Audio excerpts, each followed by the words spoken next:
Happy Sunday! Happy Sunday! Happy Sunday! And Merry Christmas! Merry Sunday! Merry Sunday-mas. Right, shall we? Let's.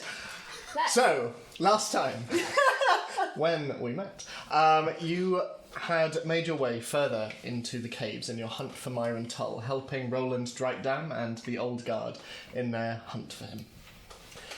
Going further into the caves, you came up against more werewolves, until eventually you found yourself at a great stone door with a large wolf carved over its surface. Going in, you found a vast, domed, what looked to be a temple, and in the middle of which a large carcass of a giant, rotted wolf. And in front of an altar on the other side, Myran Tull. You fought with him, and in the process, Scarlet in particular seemed greatly affected by what she had seen and the events that had transpired. But eventually, Roland, stabbing Myran Tull through the chest, collapsed. The battle won. And this is where we find you. In large open temple, Scarlet over on one side, collapsed on the ground, Roland in the middle, and Myran lying against the stairs. Do you want a mince pie? She wants a pen. Oh, a pen! I didn't understand why Catherine didn't know that. It was. I thought you were like going.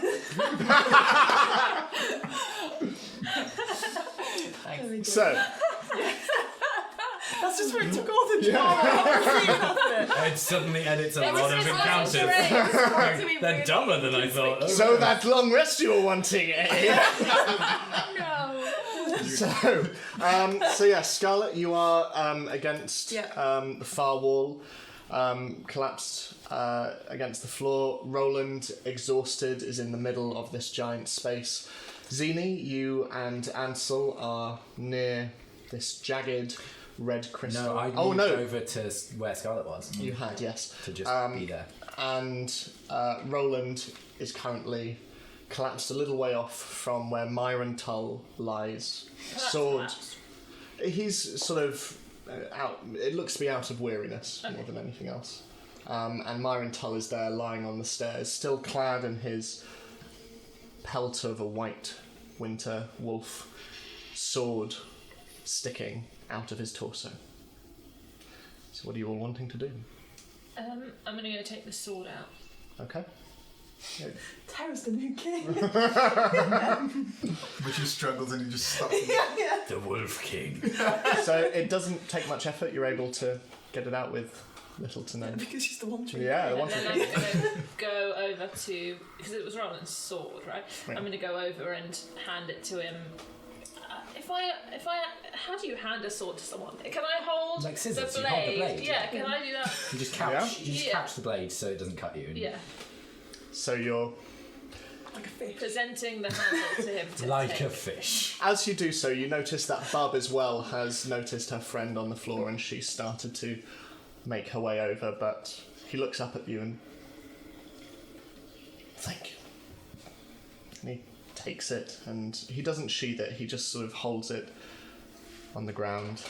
He seems to just be staring at Myran, just looking on.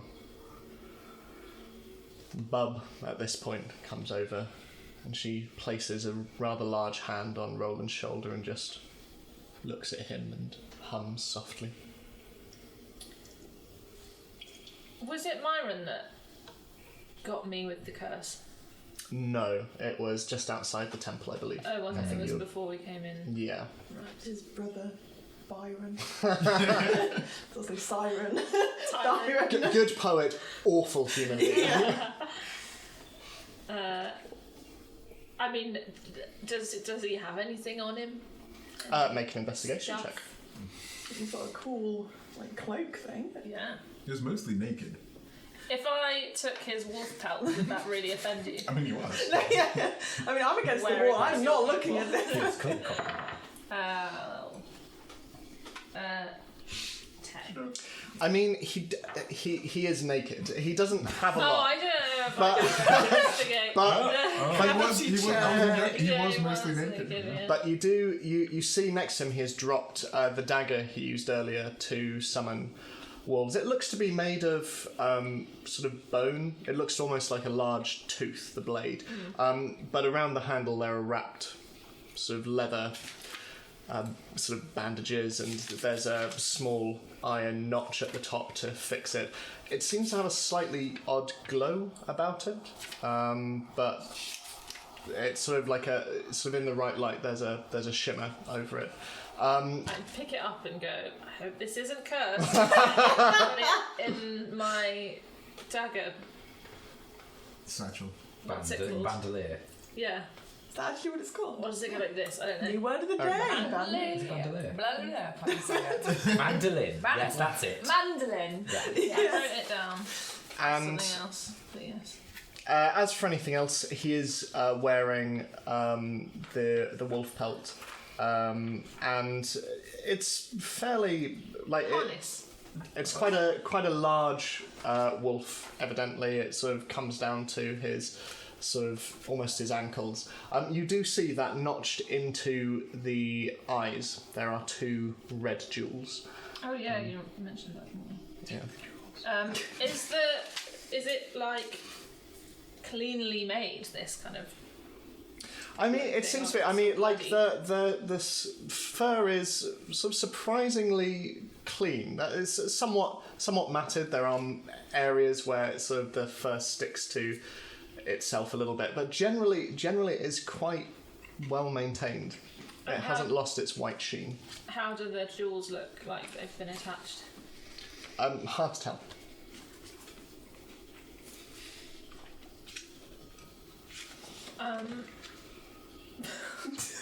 Big decision. I'll let other people do things, and then I'll. The thing is, if you take the jewels out, you can then put the head like over your eyes. Like it Holds it. Yeah. So, what is everyone else doing? Fine. Is the was it the jewel that Xeno's trying to destroy? Is it still sort of off? Platform? Yeah, like it's just on the platform a little way off, kind of next to some of the stone engraved pillars that surround the area. I go over to it. Okay.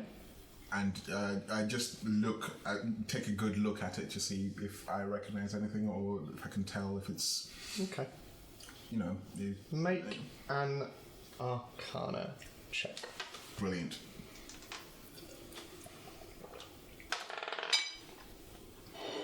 $18. Wow.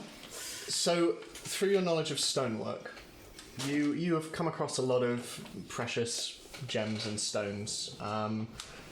This, whatever it is, you do not recognize what it is made of. Mm-hmm. But it is unnatural. That's kind of all you can really glean from it, but it is not of any kind of rock or stone that you have seen. Its patterns are odd. It's kind of like a shard of broken glass in a lot of ways. It's got sort of splinters that are oddly solid, sort of on either side. It's it's Can I fit it into my satchel? yeah, it's sort of around the size of your palm, I'd say. I reach into my satchel and get a rag big enough, because I think with the blacksmithing tools I'd have a rag of some sort. Okay. And drop it over so I don't directly touch the jewel. Okay. And then carefully wrap it and then take it into my satchel. Okay. Cool. What's everyone else doing? But you can start Gonna rolling. die. Yeah. I was waiting for it. I was just like waiting for like. It's that moment where Gandalf tries to touch the ring. Just Oh god, terrifying. So it's been over a minute now, so I would have unshifted. So I've taken off my temporary hit points. so My poor hit points. Zini, Yeah. especially you being next to her, you see as Scarlet is against the wall, her nails start to soften a little bit, and sort of the accentuated features start to, they're still angular, but they start to shift back down to something a little bit more recognisable to you. And at this point, Juliet sort of initially quite wary of you, has sort of come back over to you, and she starts to just rub up against your leg. I'd sort of put out a hand. I think now I'm unshifted and obviously the danger's away. I'm calming down a little bit now. And it's like, oh, I'm sorry, Julia. Did I scare you? Oh. I sort of pick her up and like... She's just like... Do you think she has teeth under her eyes? No context. Actually, do you cats have baby teeth? I think they have They one do. set of teeth. They right? have they have baby teeth, don't they? I don't know. I think. Oh. But then they would lose their teeth, which would be weird. Oh, no. We'll assume displacer beasts have like 5. Like a shot. They're all coming through all the time. They start up here and just peer over their eyes. Oh. It's in all the tails and tentacles. Yeah. Yeah. So yeah, Xena, you watch this happen and you see her take up Juliet in her arms as the rest of your group sort of are investigating their way around. I just stand nearby and just let her calm down. Okay. Oriana, are you doing anything? I'm going to inspect my wound. Your what, sorry? My wound. Oh, your wound. My Oh, wound. right. Inspect my wound. Still there? Ariana's long-term plan is to have babies. I knew it. Tiefling babies. Yeah, make a medicine check for me.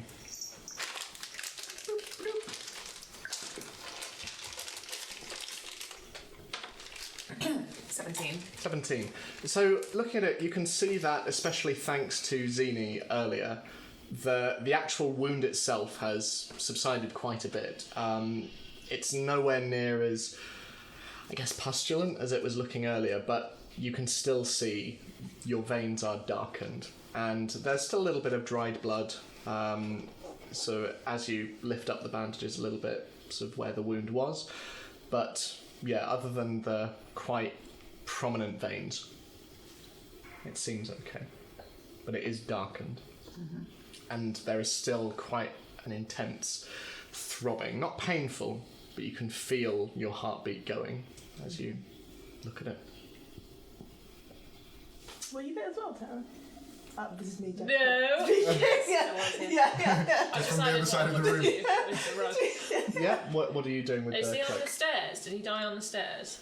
He did, yeah. So I'm going to take the capey thing off him and sort of with my foot push him down the stairs like you This spindly, naked figure just sort of slowly, and you can now see with the hood off, like, his head is sort of weirdly scarred up top, and there's little tufts of hair, and he just, like, falls down, and you can see him land a little bit away from Roland, who just...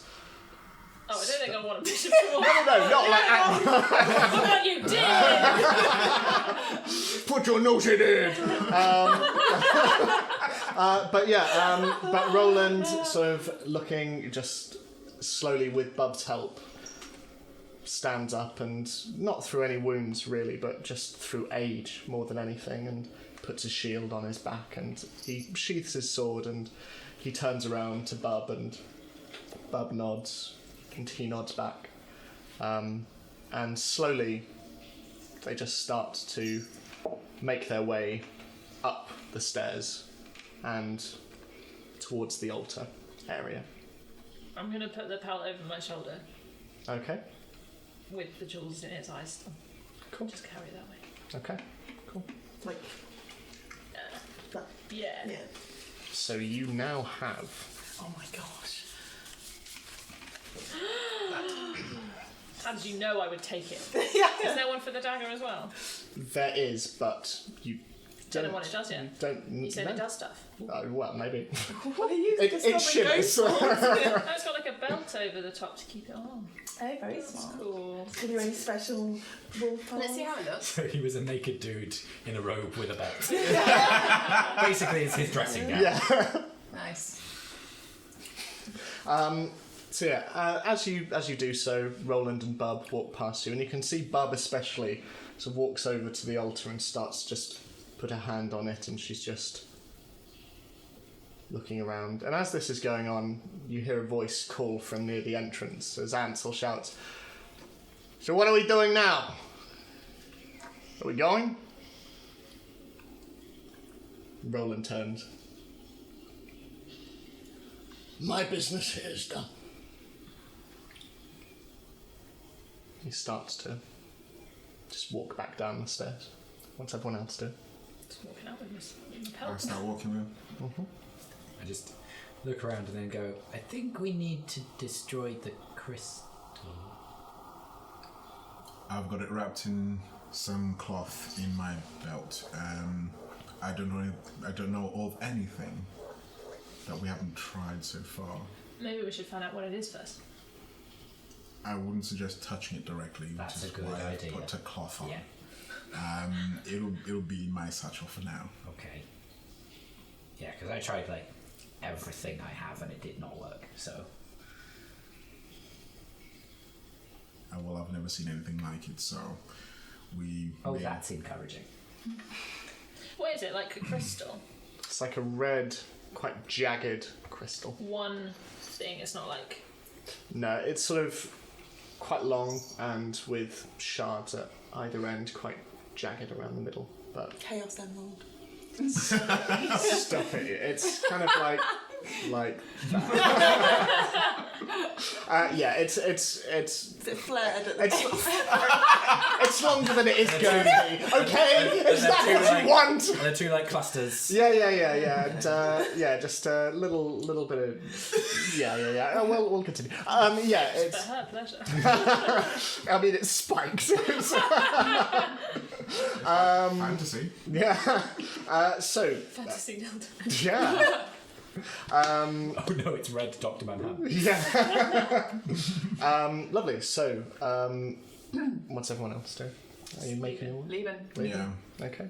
Yeah, I think I stand up with a shaky sigh. I was like, thank God.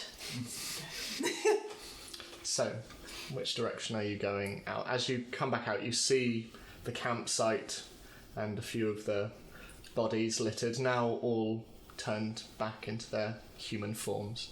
Some of them missing heads, some of them missing limbs. You did good work. They were not very formidable. They attacked us first, okay? But yeah, so where are you headed? Which direction? There's a tunnel to the right, where you came from, and tunnel to your left. So we haven't been To the to tunnel on the the left. left. Let's go down there. Well, that's the one that you put Earth in. Has that gone now? Oh yeah, it would have gone. It's only like a minute. Nothing could possibly go wrong. Shall I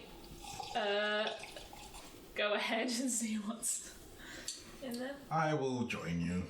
Because why Stealthy not? McStealtherson. I mean, Here, put this on. Oh no, it only helps in snow. It's not snowy in here, is it? No. Suddenly it's can not. you? Actually, if you had a snow spell, I guess you could. But you Bob, wouldn't be very sleep stealthy. store, please. The snow is very inconspicuous, but I see no one. So Snowy terrain. What does it do? It's basically advantage on perception that relies on hearing or smell, and then advantage on stealth if you're hiding in snowy terrain. Ooh, Useful. very It's useful. very useful. It is snowing outside the caves. Is it? Is it? Well, yeah. Oh, it starts snowing. It's When did it start? What? on your on our way. way here. We trudged through snow. Shows how much We you did. guys listen to Edge, but alright. It's okay. I probably thought it was a sun. I think it's because I was on the horse, so I didn't care. Oh, okay. Snow. Yeah, I'm just gonna start heading. So I'm trying to be really stealthy, and then he's like walking behind me, just like. Okay, make Make stealth This checks. is where his stealth check is better than yours. Oh yeah, probably. I mean, sure. That disadvantage rather than.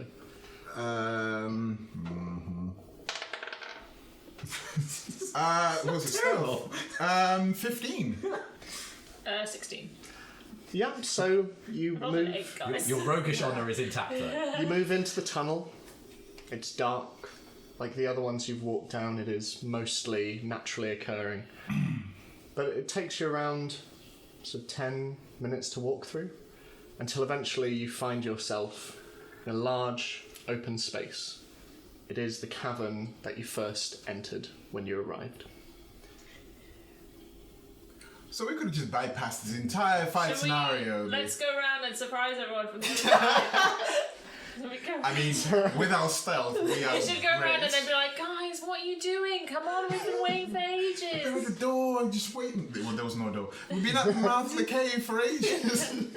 So are you going in the opposite We're gonna direction? let's just do it. I'm gonna go. While they've gone off, I'm just saying to anybody who's like, what do we do when they just go off on their own?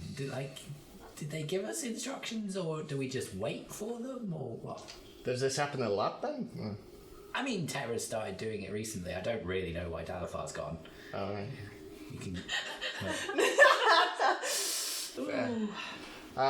So as you continue around the corridor, you once again see the engravings, and you again kind of note how old they are. But as you're walking down, you see two figures ahead of you.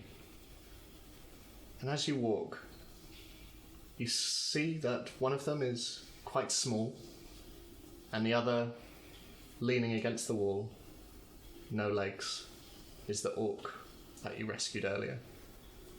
As you approach, Spinwin, next to the figure, you hear him kind of whispering and it's gonna be okay, man. Get out soon. As you approach, you just turn around with his knife. He's like, "Oh, God, what are you doing?" Well, we weren't going like this. Well, you weren't. I don't know what's down here. I'm a little gnome. What are you doing? Good thing we're here, so we found the way out. I think we're done here, so we're just gonna grab the others. How's he doing? He's fine. He passed out around 10 minutes ago. I've just been making sure he's fine. He's conscious, but Wait, he passed out, but he's conscious. well, no, I mean he's still stable. Alive. He's still alive. He's He's, stable. but is everyone okay? Everyone is fine. Except Myron. Good. Right, I'll go grab the others. Should I go back down the tunnel to the entrance? Meet Just you guys. Wait here, Will. Oh, okay, sure. That's probably best. He's a wee bit bigger than I am to have a difficulty. I'll wait with him actually, and then. Okay. I go the long way around and sort of come up to where we got to the first time around. This is the map. It's basically a Yeah, so circle. so come back to the way we initially entered the campsite. Because that's where I take it. I would have to go around instead of going all the way back around again to the tunnel. So you all watch as Dalafar, having disappeared down one tunnel, around 20 minutes later, appears out of another one. Pretend I'm dead.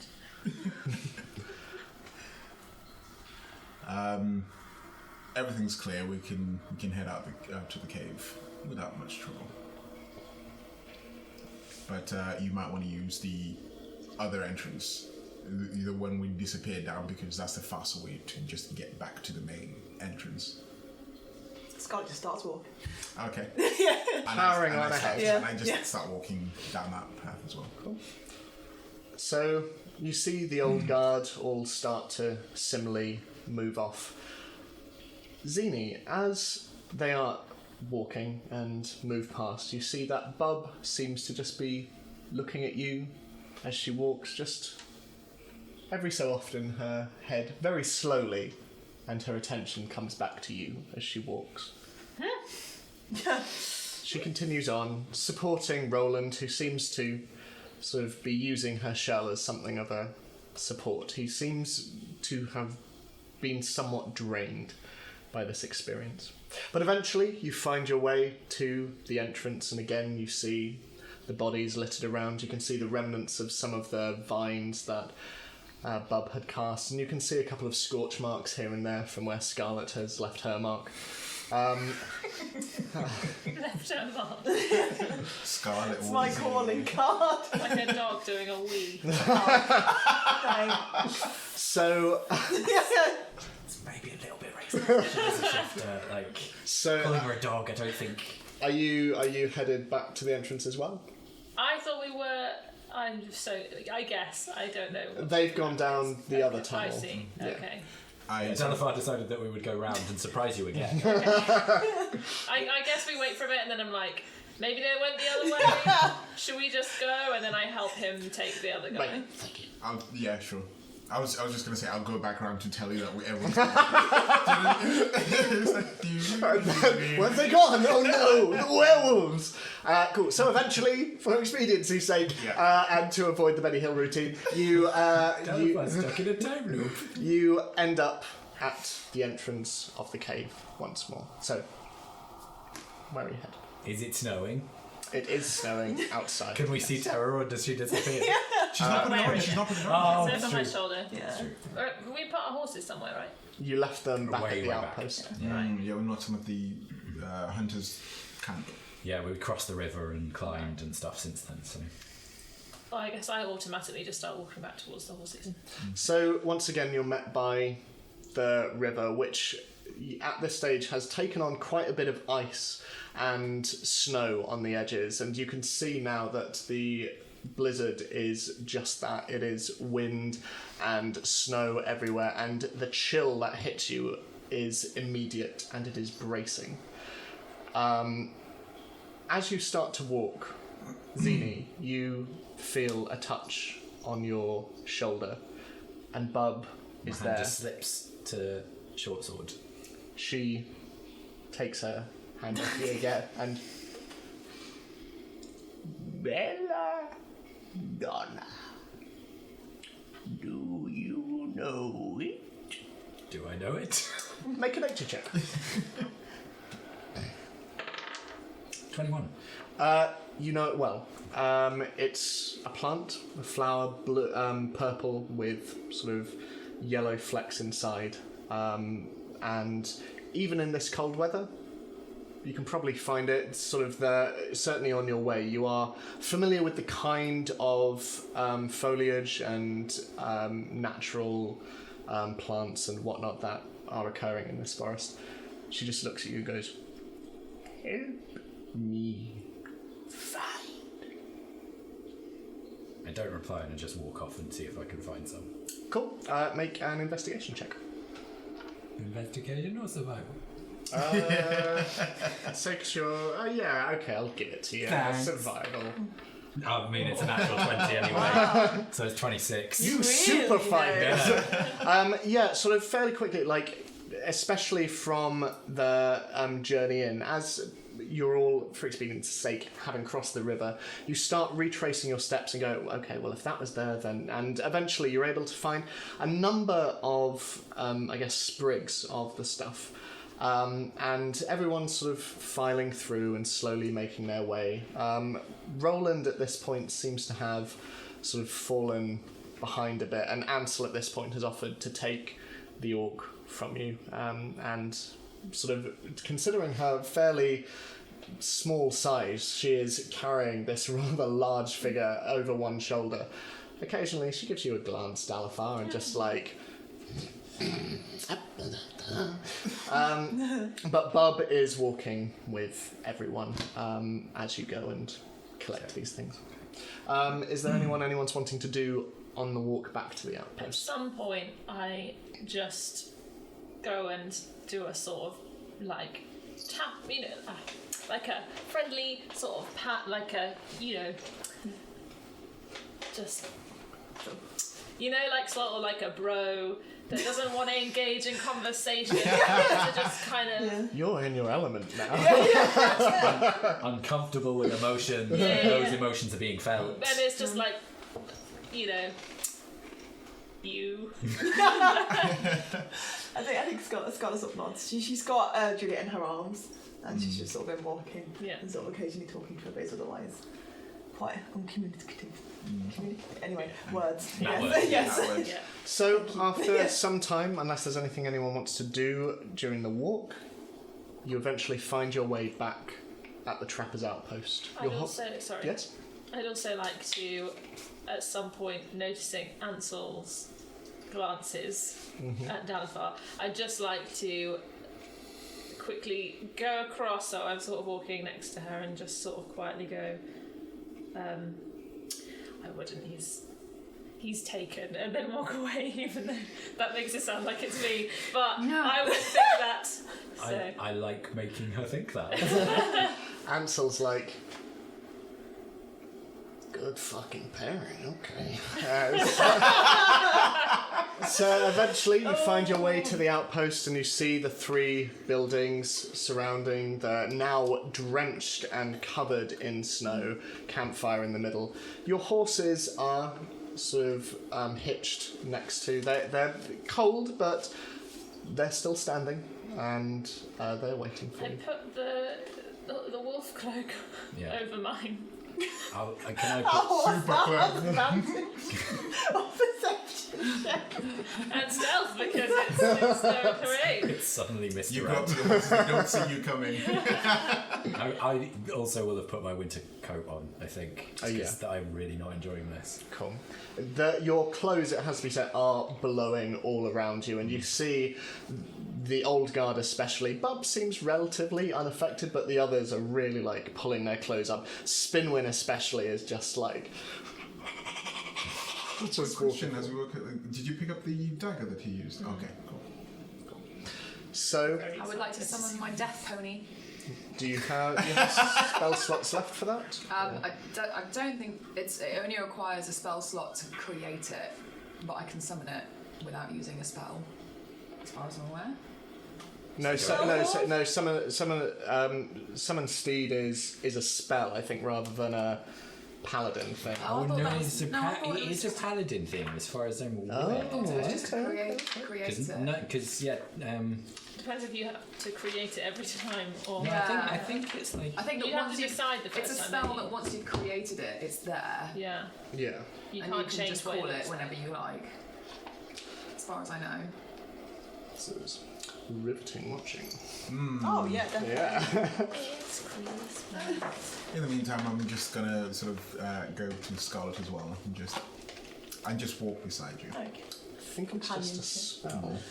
Yeah, so I want to be Might my be own actually. dad. Yeah, you dad. yeah, I think it is. oh maybe Dad it of is. Bob.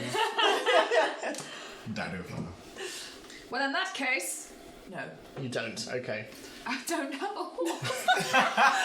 You know what that means? I don't either, but I'm sharing terrors again. So when you dismiss it, you have to use a spell slot to bring it back.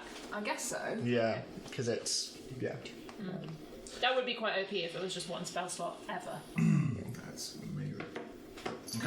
You could then have many different animals that you. Wait, so can I I summon a can I whole summon forest. more than one Steve then? I mean, I guess technically you could. What's that, sorry? No, you can't have more than one steed bonded by the spell at a time. Right. So yeah, just They're one. really nice. Really cool. So, is everyone?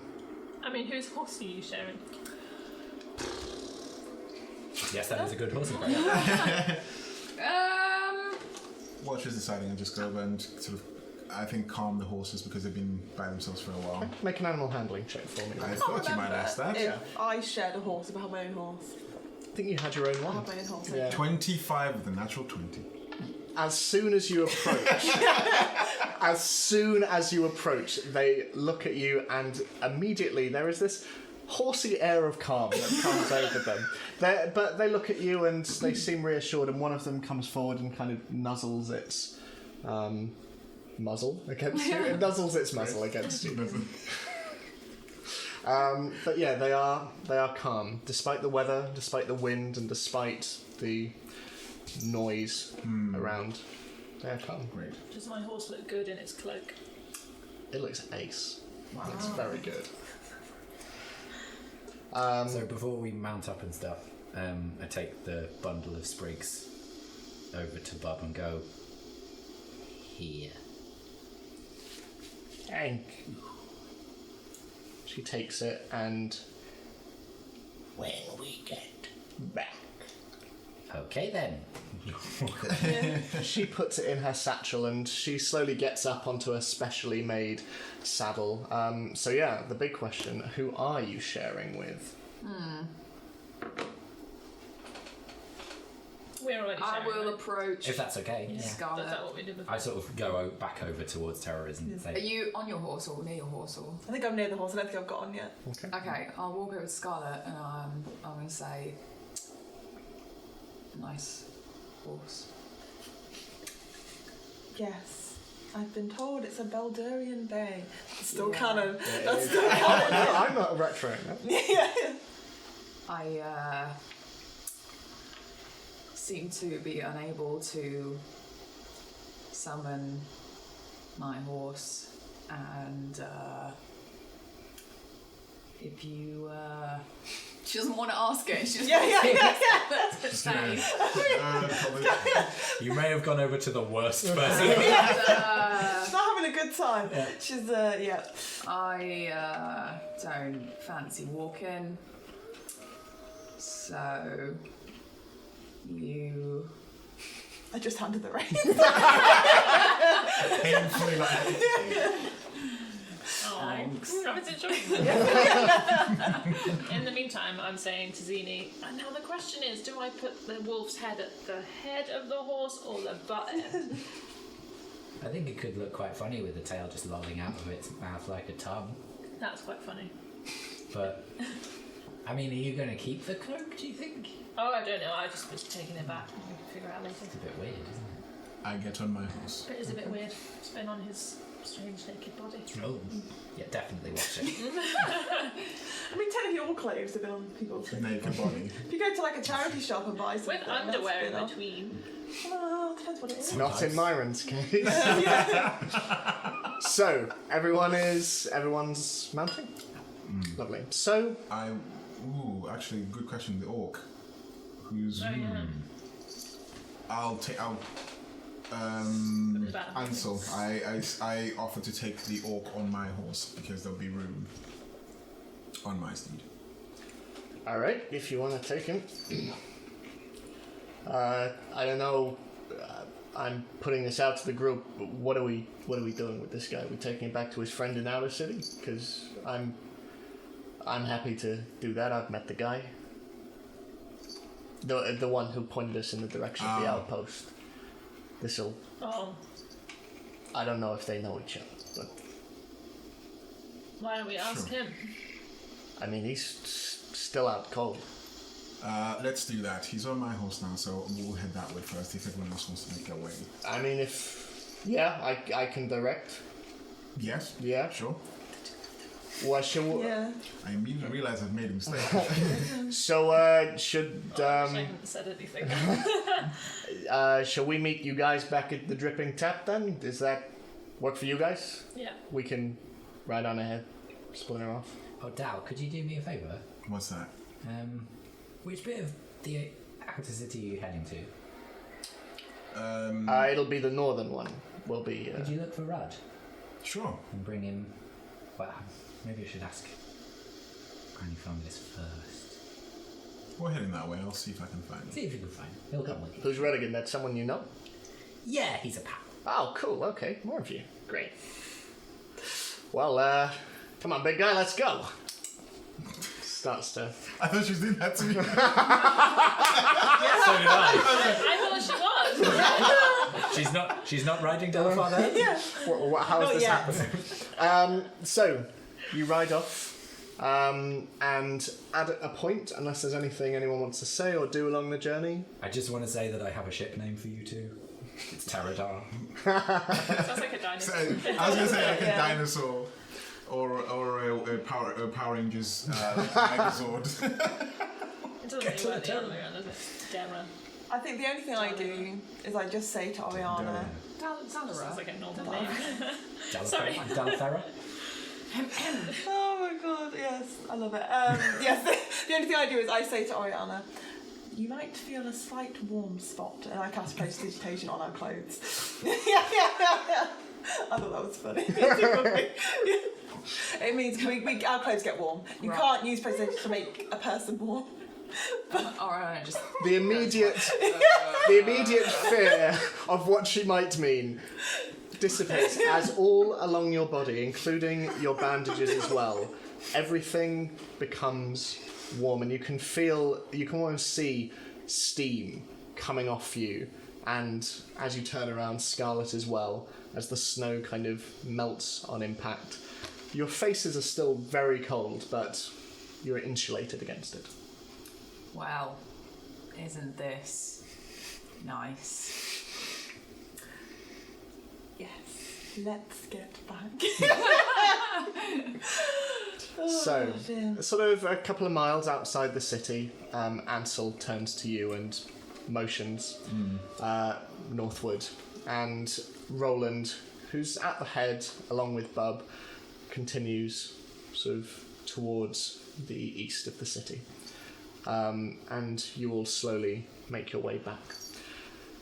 As you're riding, Ansel sort of riding side by side with you, goes, "So, what's your story then? Where are you from?"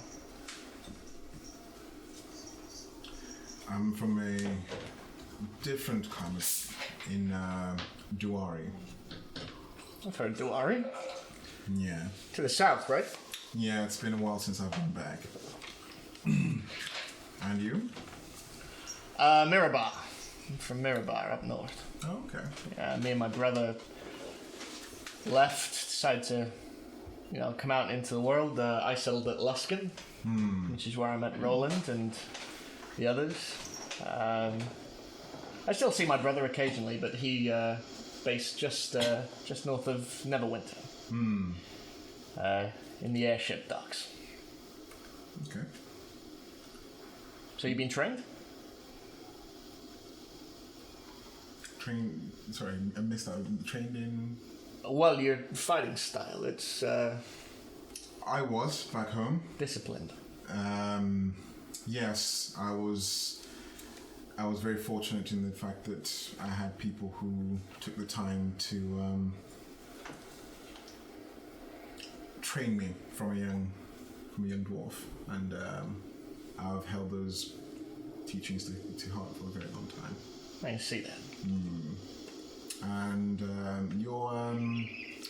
your firearm.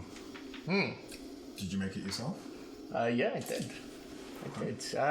Mirabar, we have a strong tradition in invention, making things, developing ideas, and it came to me. I'd seen similar things from people who travelled through, muskets, gunpowder weapons, and I thought, I can do that.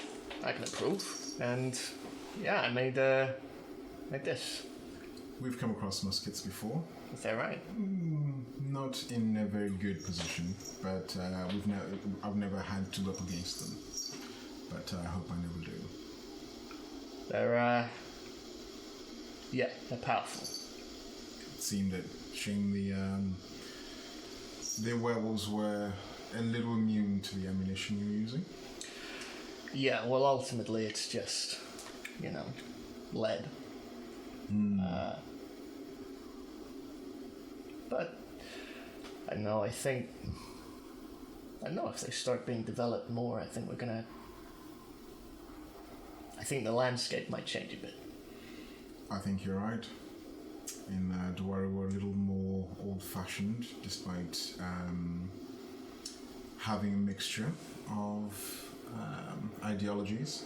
It is going to make things a lot different. I think so.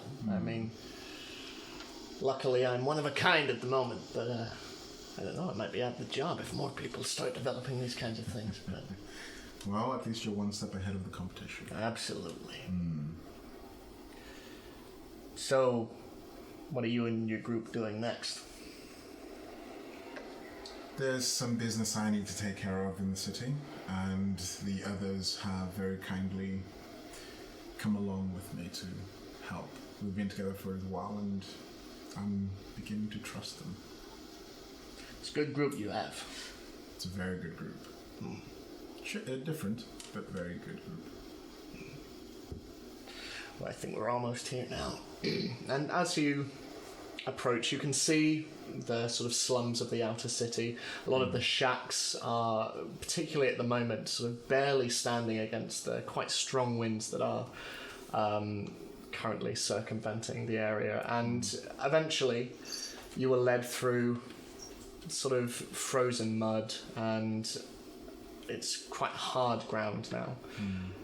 Eventually you find yourself in front of a small one-storey building. I mean, to call it a building is probably generous, but it's wood, it has hide roofing, and you can see hanging outside on what look to be railings, there are animal skins draped over. And Ansel, jumps off her horse and tethers it to one of the nearby fences, and as she walks up to the very delicate and quite fragile door, she walks up and just stands back and pulls a scarf over her face, just like trying to get the chill away.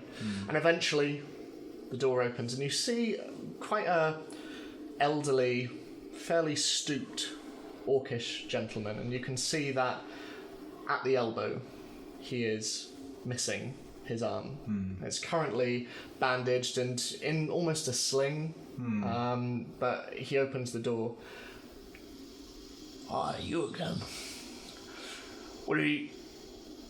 And he looks and he sees the orc on the back of your horse and just... Oh my god. Murphy! Murphy! And he slowly walks forward and just comes over to you, and he's grabbing the body and he's like, Can you help me get... I jump down and say, get inside, I'll bring you in.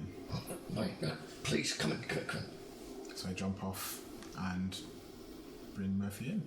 So the shack itself is fairly small and humble. You can see what looks to be a makeshift bed in the corner. There you can see the wind and the weather through individual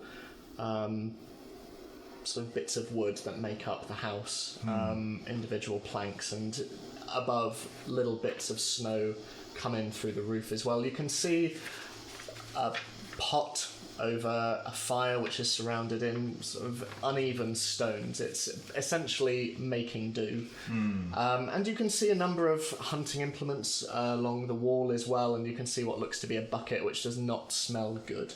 But he comes in and he gestures you in, and Ansel closes the door behind, and he goes, I thought I was the only one still alive.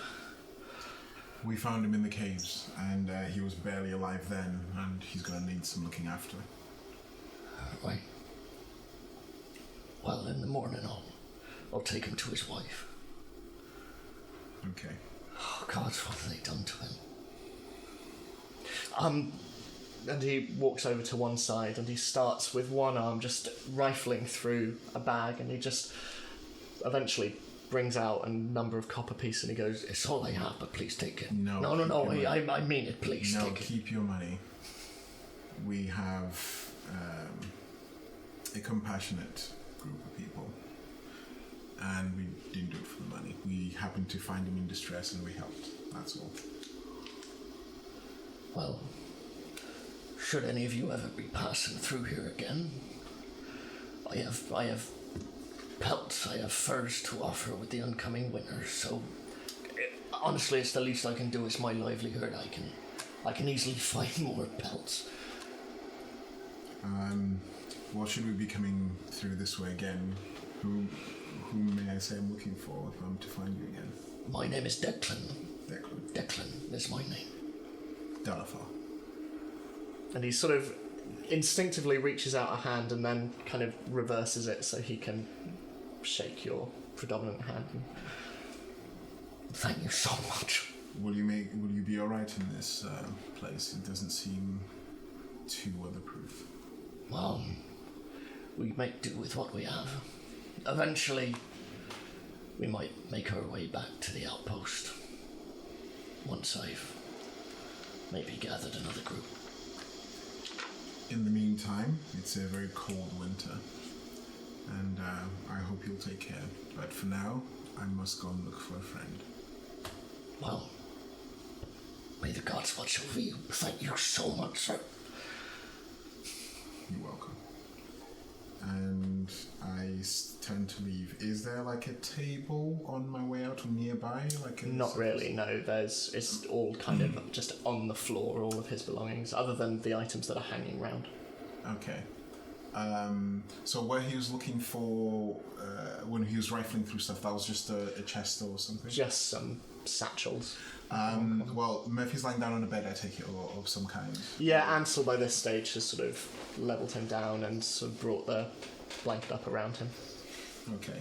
I go next to Murphy, and I take out 5 gold and leave it by his bedside, and then I make another 5 gold, and I get up to leave and say, to get you back on your feet. It's the least I can do to help. And I head outside and I say to Ansel, I'll be heading to the tap soon enough. I'll find you there. Alright, see you there. And I head out. Cool. So the rest of you, are you going straight to the dripping tap? Yeah. I would say so. Is there socialised healthcare in Faerun? Is there NHS there?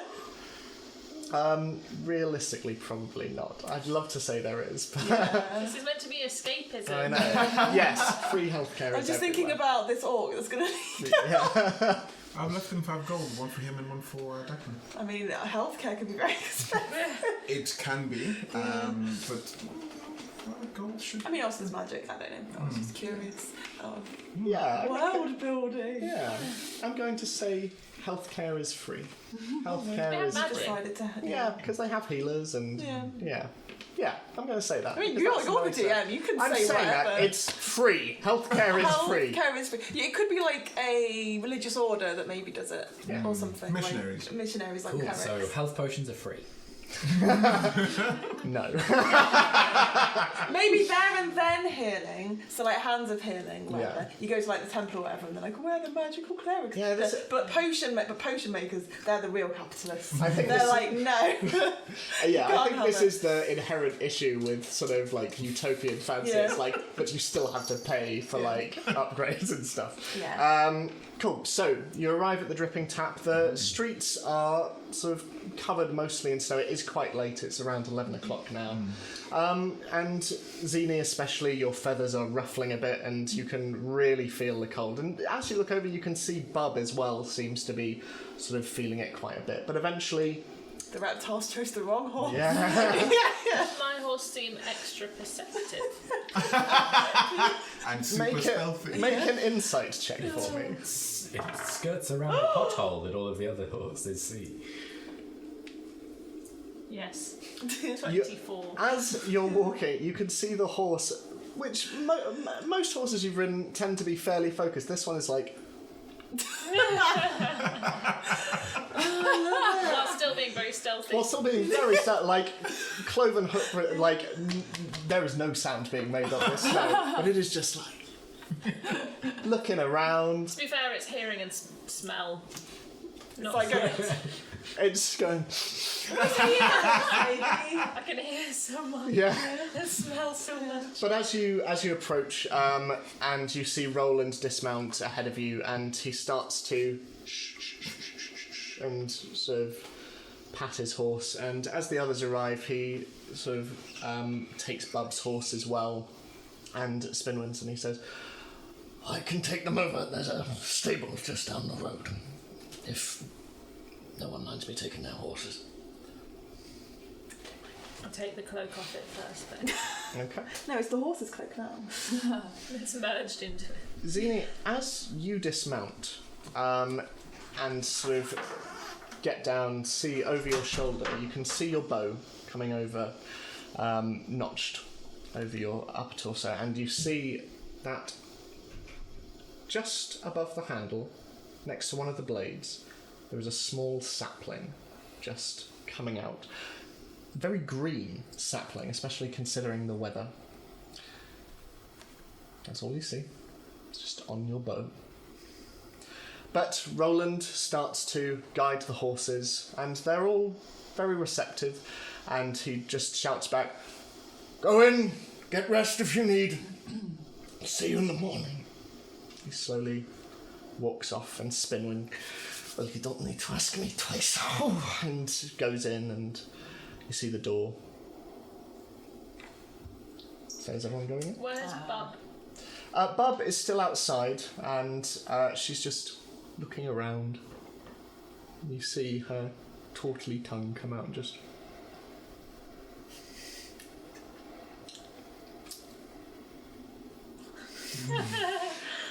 That's all. She's kind of enjoying herself.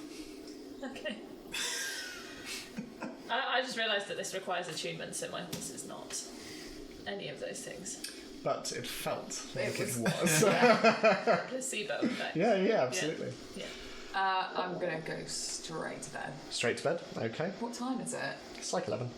11 o'clock in the evening? Yeah. Yeah, then. Way past my bedtime. Tara, what are you doing?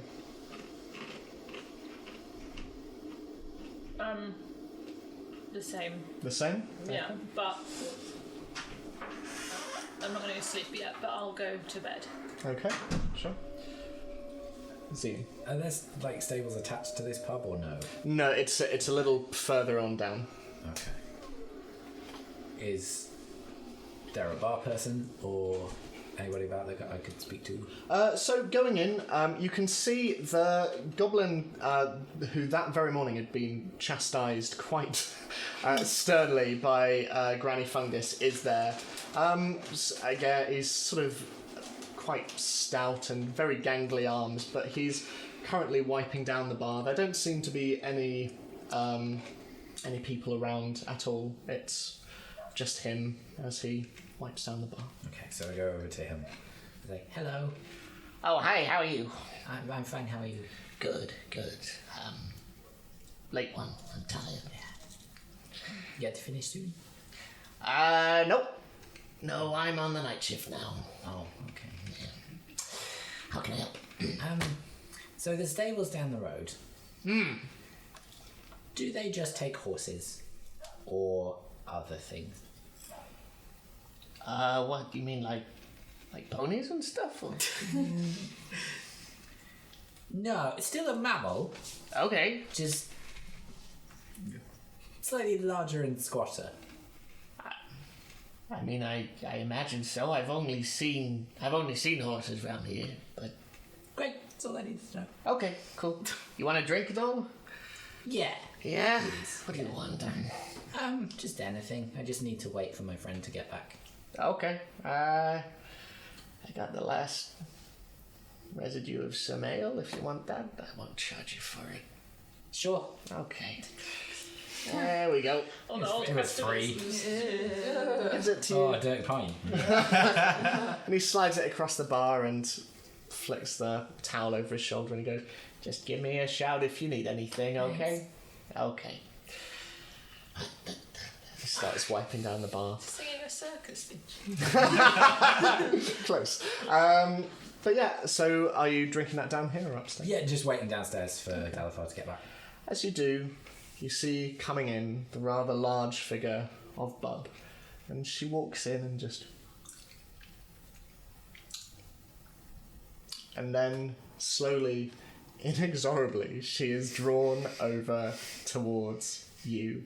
And she just sits, slowly lowering her shell onto the bench, and you feel like a slight give on the floorboards There's no underneath danger you. of me sliding towards her. Almost. But she takes her staff of petrified wood and just puts it on the table, and she just sits next to you, just...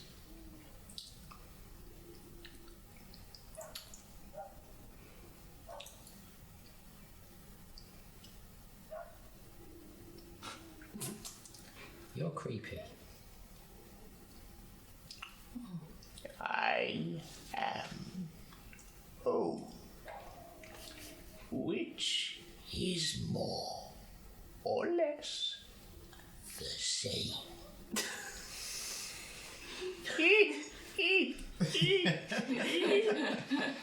Dalafar's old and he's not creepy. How old are you? 67 in total. Yeah, Dalafar's older than you. Ah, but quarters.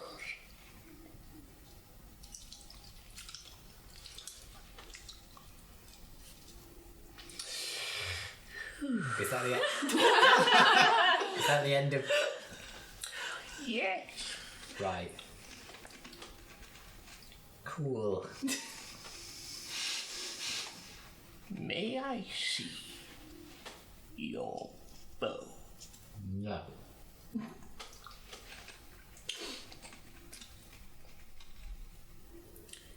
You're a long way from home, aren't you? Yes. High Forest? Yeah. I thought so. Why? I can smell it. You smelled me. And the plants told me. Yeah, the others mentioned that plants talk to you. Oh, yes. Yes, they do. See? Creepy. I like plants, but they don't talk to me. You cannot hear your bow then? No, because it's an object. Has a lot of interesting things to say. I'm just putting it out there. So my bow is talking to you. Oh, yes. She's very young. But already very wise. Why would she talk to me?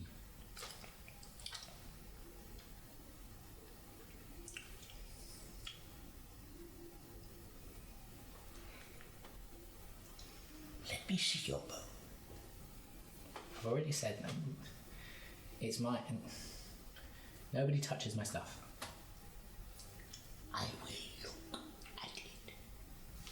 No touch. Just look. I just sling it off my shoulder and hold it still fairly close to me.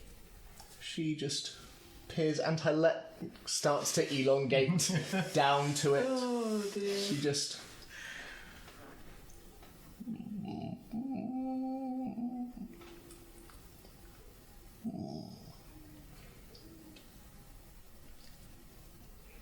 You must find your focus. You are hearing, but you do not listen.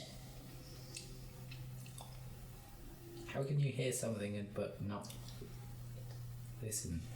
I have been in many conversations where I have heard words, but when listening, not much meaning. Sometimes you must search for the meaning of the words and the melody of the language. I think your bow is trying to reach out.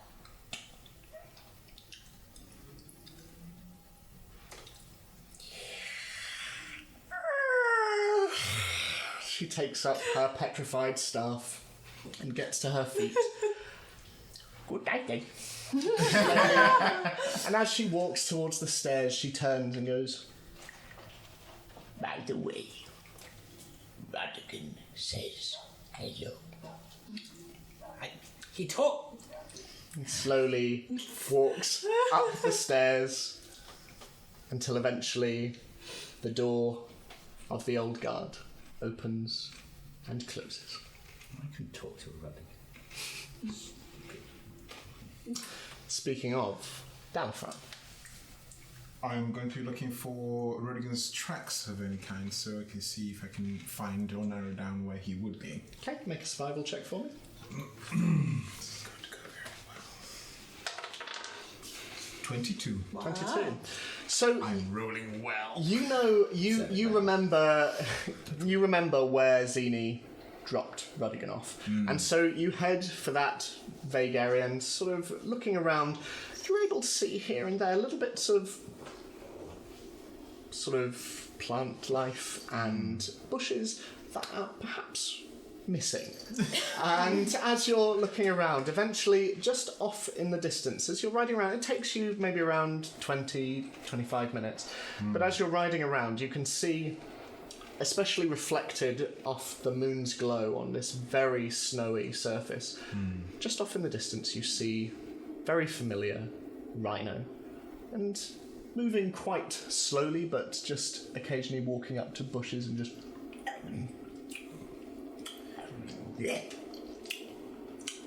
I ride over to him.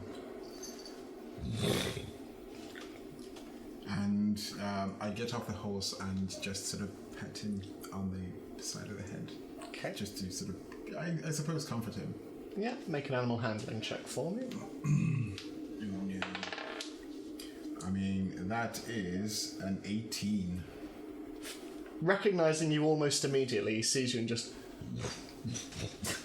slowly waddling his way over to you, and he almost preempts your hand as he brings his horn in and just...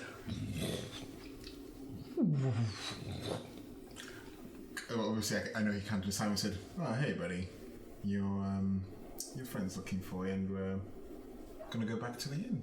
And I sort of, I don't know how you gesture for him to follow, but I do my best to sort of gesture on that. On your earlier roll, I'm not going to make you roll out performance or anything, but yeah, no, he seems to understand. Okay, I get on the horse and I start to make our way back to the inn. Yeah, starts to trundle after you, just... Great. Looks like a really slow chase. Yeah. Chase right around it. But eventually you make your way back into the city, and by this stage, Zini, Ansel has already come in. She is covered in, like, for the amount of soot that is over her, it is now masked in snow, and she comes and she's like, I fucking hate the cold. You too. oh, really? Yeah. What's that you're drinking? Dregs. Got any left? Sure. Right. I Okay. don't now. Hey, bartender, you got any more? He's like, yeah, I got a little bit. All right, just top her up, please. Sorry, I need to go and sleep. And she slowly walks off. So, Dalify, are you going straight in then? I am going to go and... Well, I'm going to go to the inn, not really going to the stable first. I'm just going to go to the inn first. Okay. And I dismount and go inside to...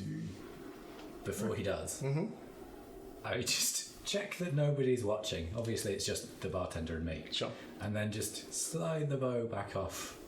And then maybe just before he comes through the door, I don't know, just go, hello. A perception check. Please be high. My perception is 16. As you walk in, you see Zini crouched over this bow, just whispering to this tiny, what looks to be a sapling coming out of the bow, like a fresh sapling.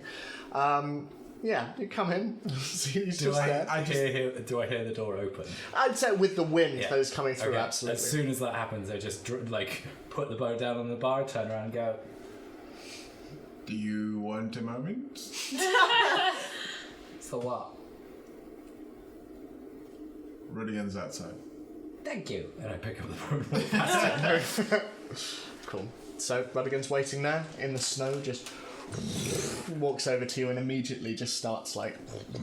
And you feel a bit of a rough rhino tongue just over your face a bit. Just... What did we say about licking? I go outside to the horse and start to go towards the stable. Okay. It'll cost you 2 copper to keep it there overnight. I missed you too, buddy. Come on. Right, to the stable. Well, cool. Okay. Come to bed. Upstairs. So, I'm not sure if his knees work like a cow's. So yeah, there you're met by a rather sort of scruffy-looking man. He's got sort of fairly wild brown hair and big mutton chops that come down to his shoulders, and he's wearing like a thick overcoat. And he seems to be the night shift guy. He is there, sat outside, just like... Hi.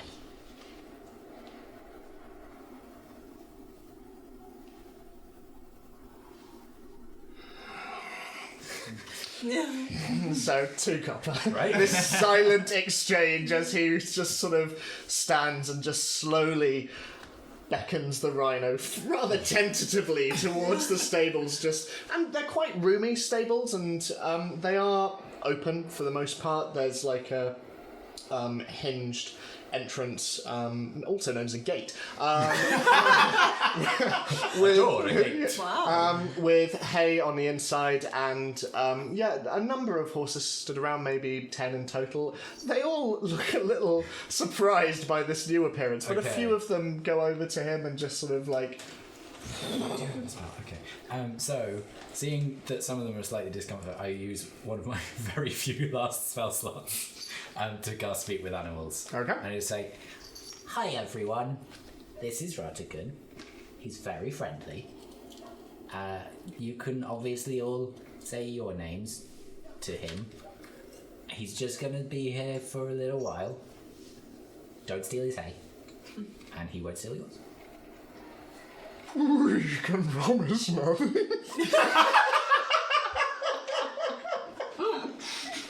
I just saw instant regret. It's like that bit of Gulliver's Travels where it's like... Wow. Do it again. I hate having a player who can speak without... They answer, yeah, they answer. Can they talk to Rodigan anyway? They don't speak right now. They can't say their names to them. Because even though you can talk to them all separately, they can't talk to each other. Well, but their names might not be verbal, because animals don't. You know, if they've named themselves, they might be able to communicate another way. I don't know. I don't want to. You made yourself weak. The thing is, speak of animals, you cast it on yourself, not on the animal. Yeah. So I guess they may can't have talk other back, ways of communicating and identify with each You're other. sort of the intermediary. Yeah. Yeah, I mean, you're They just can't casting it so talk you to can each understand their whinnies as Yeah. speech. Yeah. Yeah. So I assume they introduce themselves by sniffing each other. That might be their names. You don't know. Or with that voice. Cool. Good night.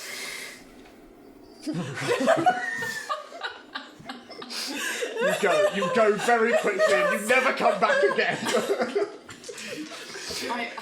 All the time. I'm going to use that spell all the time as well. As you walk past, you see the guy in the fur coat just looking at you like... Well, I can talk to You animals. made that noise. That's what you did. I head back to the inn as well. Cool. So, is anyone doing anything before they go to sleep? No, I'm going to Yep. No. get up to bed. I'm under the covers. I'm just like looking at my arm, like checking it's okay. Okay. Sorry. No. No. Continue Okay. that. It's just before. Make a general medicine check. I like how neither 19. of us have been like, what do we do about this? Let's just we sweep style under it the out. rug. I don't know that it's anything more than just Yeah. sleep it off. 19.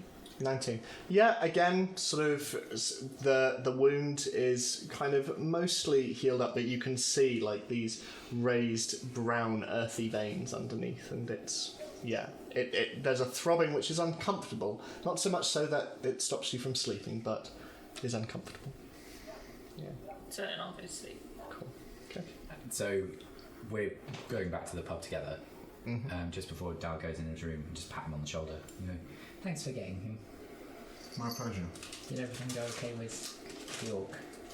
Yeah, we found his friend. Turns out his name was Murphy. Oh. And he has a wife, so I'm glad we got him back. Oh, good. Okay. But yeah, I missed Rodigan too. I was going to make sure he was okay too. Thanks. And I Be well. You too. So, you go to sleep. You go back to full hit points, and you regain Sanity. sanity and spell slots. So, I wake up and I go to speak to Running. usually Speak to all the horses. Usually I would assume that you are the first one to wake, but after the previous day, I don't want to assume that. I know, I'm not getting out of bed. Not yet, anyway. No. So as you all make your respective way downstairs, is anyone going down immediately? Is anyone doing anything before they go down, or Just like wrapped up in my silk sheets. Juliet is similarly like wrapped up at the end of the bed. Sharpening my axe. Is Terra awake? Is it the morning? Mm-hmm.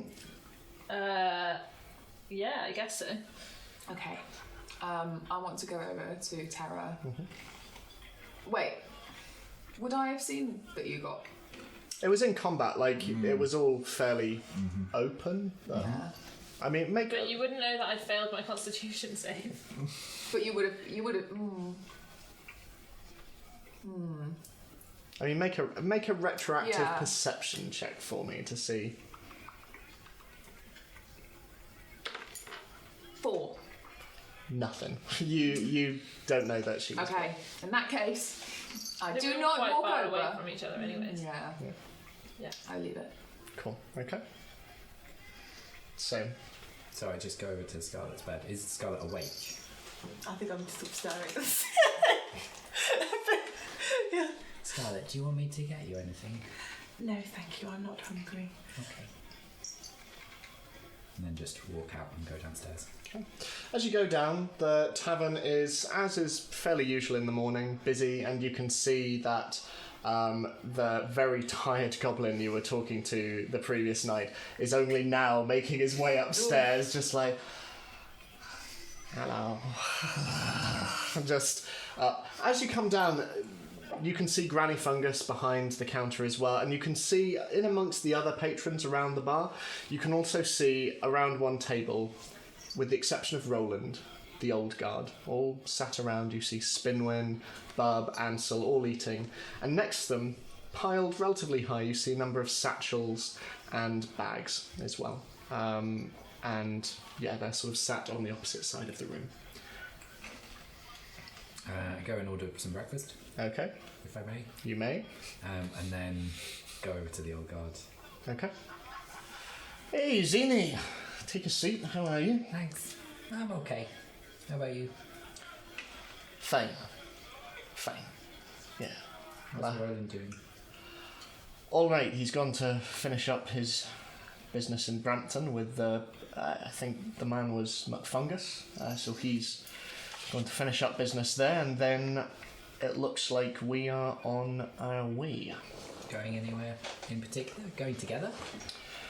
I think that's the plan, and he looks around at the other two, and Ansel nods, and Bub lowers her head. Yeah, we're going back to Luskin. That's where we met. I think Roland, he has an idea of we might be able to start again somehow. Not, I assume, probably not as budding adventures as the last time we met, but probably a quiet life for him anyway. So yeah, I think we're probably going to be off in next couple of hours, probably. But how about the rest of your group? How are they doing? Yeah, Scarlet's... I don't know. Everybody else seems okay. She seemed... I don't know, I didn't see what occurred, but on the way back, she seemed quiet, not her usual self. I think she had a bad day. Fair. Well, far be it for me to be the only one to say so, but I imagine everyone else will be fine with me saying if there's anything that you need, or indeed any of your group need. Look, you saved my life once and you had the backs of my friends, so that's twice I owe you now.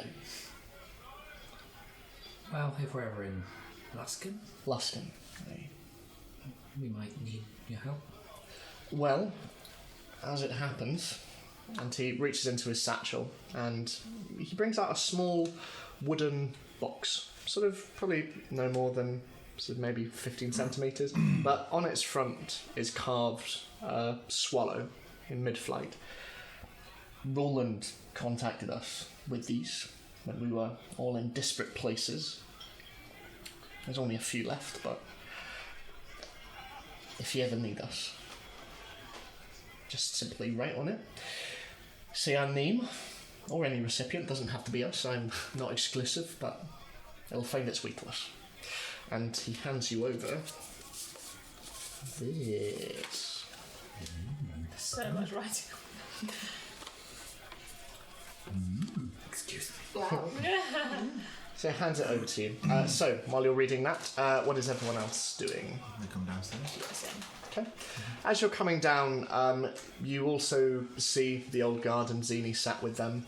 And over at the far side, the main door opens and you see Roland coming in, covered in snow. It appears to still be snowing very heavily outside, and he's wrapped in clothes, and he sort of walks over to the old guard and leaving white footprints with him, which you see Granny Fungus notice. And as the next sort of conversation goes on, you just see in the corner of your eye a little goblin just swiping away little bits of snow. But eventually Roland comes and sits down by the table as well. You sit down as well? Or I'm bringing the dagger and the cloak. I'm bringing my satchel with the emerald. Emerald? It's just a red jewel. Yeah. And then as I sit down, I dump it all on the table and go. In the breakfast. And my breakfast hasn't arrived yet. Yeah, we've only just. Oh, I've been foiled. Yeah, I dump it on the table and sort of say to the old guard, like, anyone want any of this? They stare at it for a moment, and Roland. I'm done with Myran. I have no attachment to any of these. You may keep them if you want. Take them back off the table and put them just on the floor next to it. And what about the jewel? I don't think it's a good idea that we. I'm happy to hold on to it, but I don't think it's a good idea that we just leave it. I still think we should find someone who might know what it is first. It's not Roland? necessarily dangerous on its own, it might just be dangerous No. to anyone who uses it.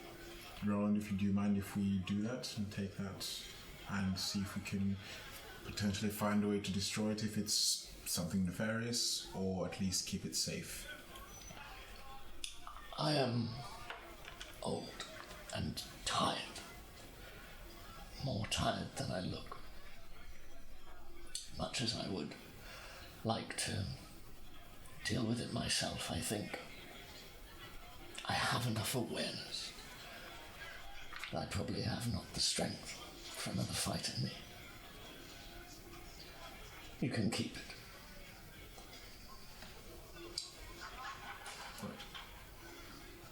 I do warn you, though, Myran found it in a place of great evil.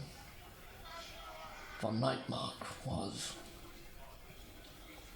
a constant terror to us in our living and waking nightmares. He is gone, but anything that was found in his castle, I would not hold on to it for long if I were you. I will heed that warning. I have one more thing, Terra, if you would permit me. You said that sword of yours was a gift from a client, did you say? Did I say that? I think I've already said a employer. Oh yeah, I said employer. Well, be that as it may, that's a noble sword you have there. There are not many people who walk around with noble elven swords. Seems only fitting that I pair it with this. And he takes his shield off and he places it on the table. I think I have little use for it now. Are you not?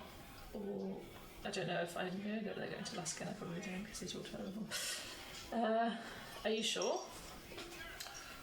I am. This was very much a last hurrah for me. Although I can't speak for the rest of you. And Ansel goes, hey, I'm going on longer than the rest of you, I'm telling you that much. Spinner's like, I also live for a very long time. Who am I kidding? I'm not going to be doing much fighting. And Bub just looks on and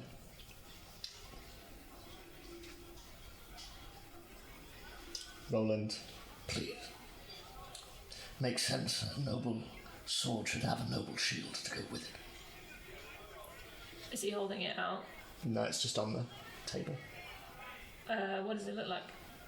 I can show you what it looks like. No, All bring us of a the word cards picture. today. You have got all of them. I'm very worried about the amount of cards you have. You get a card. You get a card. So it looks like Unleash that. the bees. I shan't read it yet. I don't suppose any of you read Elven at all, do you? No. The words on that shield, those markings, they say never a blind eye. That is our mantra. It is the mantra of the old guard. What does it mean? You must always be on the watch for injustice. You must look out for your fellow. You must fight for what is right. Never turn a blind eye. Never a blind eye.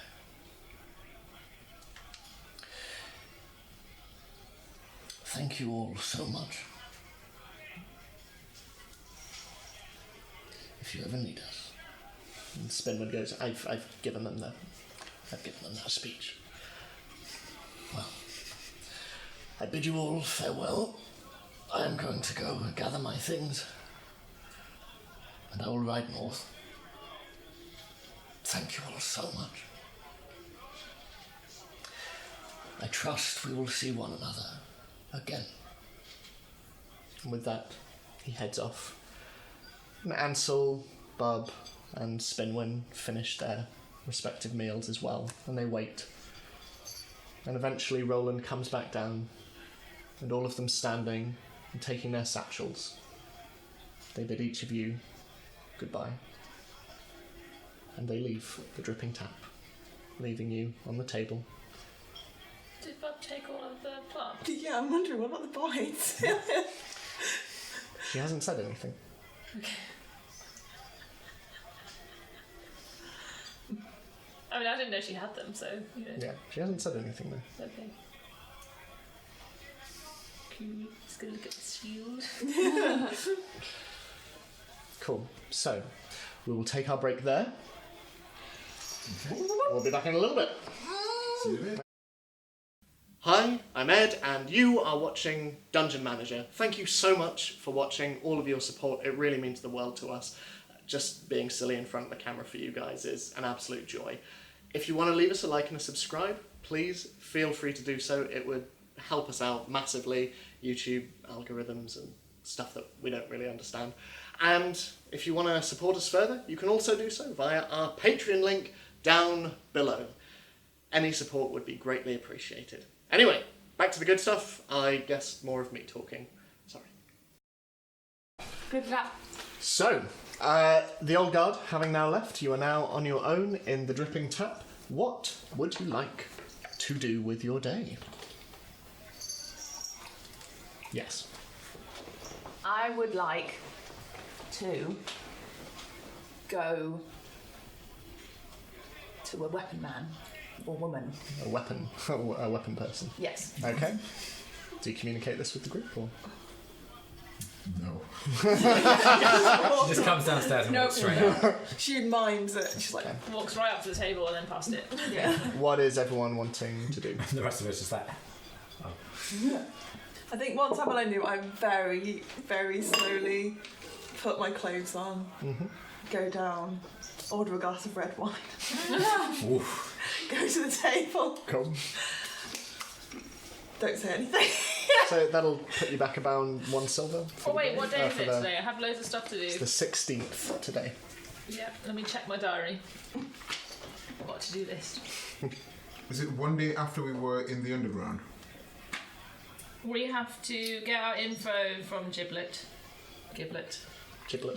Gilet McFungay. I don't know whether that was my info or our collective info, but I also have to pick up and deliver a package, So, which is our job from the spikes of the pineapple. yeah. The spikes of the Spikes the pineapple. Yeah. So yeah, Aurora Candlewick has asked you to deliver a parcel today. I don't And yeah, you are collecting information from Giblet McFungus today.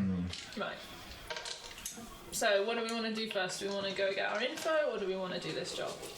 We can get our info, and then there was no time to pick up and drop the parcel off, was there? No, it's just to be done today. To be done today. It's being dropped off in Brampton. Where are we picking it up? You are picking it up from Eastway, Curve Alley. I'll in get my Eastway. map out. It's there. I'll get it. No, it's the round, big round. Oh, no, it is the flat one, isn't it? Yes. Is it there, or do I have it here? I think you might. Maybe I have it. There's too many maps. Many minutes. Yeah, it's right here. But what I was asking is this today, the day after we went to the underground, or is this is not 2 days after? Yeah, because This is 2 days after. This is 2 yesterday days we after. did the Yes. chef show That's and okay. That's okay. That is what I It was was. a day full of variety. Especially for Scarlet. Yeah. and now I know why I have so much space this time. I was thinking, I've got so much room to put things. There's Yes, nothing in the the map. middle. Right. I think we should go to these weird mountains. Yeah, I want to see what this cloud is. Yeah. Right, so we are in The Steeps. there, and we are going to pick it up from Eastway and drop it off in Brampton. Yeah. Nice. Okay. And where's McFungus again? He's in Brampton. He's in Brampton. Oh, we can Oh, do so we should do the job on the way then. Yeah. Makes sense. Great. Have we done anything else in Brampton? It's all mostly been in Heapside, hasn't it? Yeah, your only sort of introduction to Brampton was when you went to go meet McFungus for the Right. first time. Right. Okay. So via Eastway then, and we're picking it up from. Curve Alley in Eastway. Okay. Curve Alley. Yeah. Were we given a description? I would have written it down. You were just told that alleyway. Right. Okay.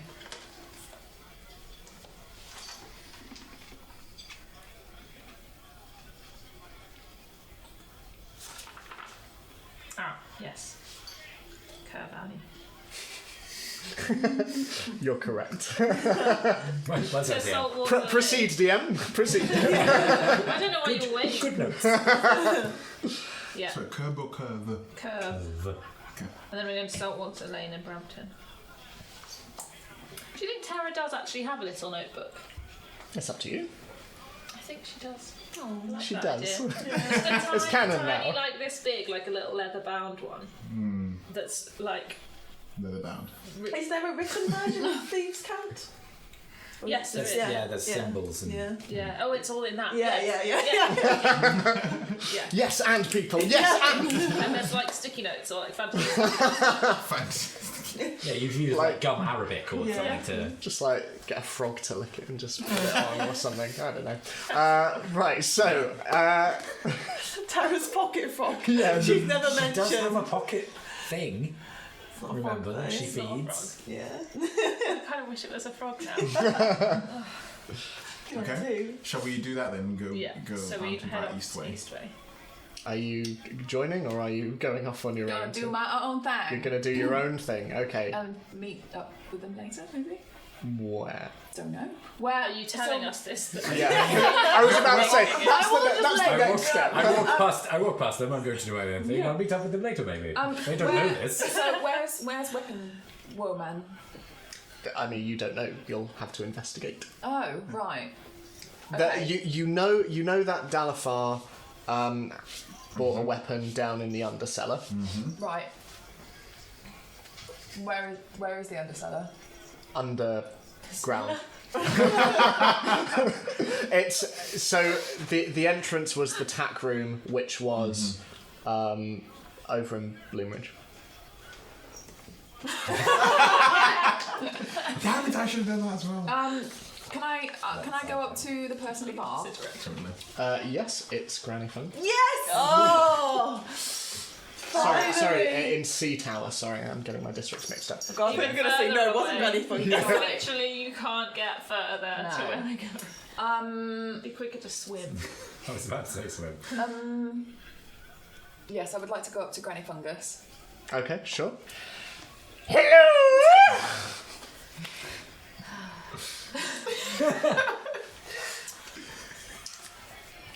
Do you know of any weaponsmiths nearby? Oh, weapons, dear? Why, you're splendid, my darling.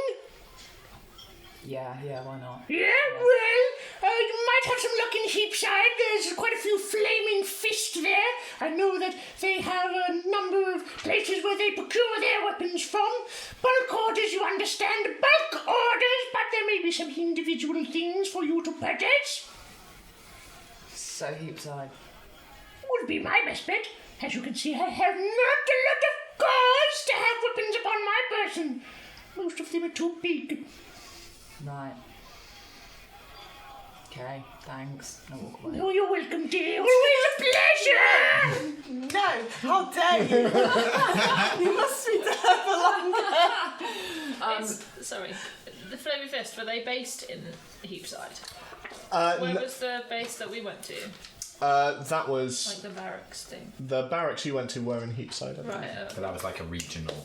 Right. Yes. But they're based in a lower city, right? Across the whole Yes, lower yeah. There are. You would know that there are barracks in each district. city. Right. Okay. Yeah. But we went to the Heapside one. And it's one of the ones that you guys are going to is Heapside. No, No, but we're we're going- close. We're Eastway and Brampton. So we're Right, here and we're okay. going here and you're Yeah. going there. Okay. So So it's a little bit. And then I'll go to Heapside and okay.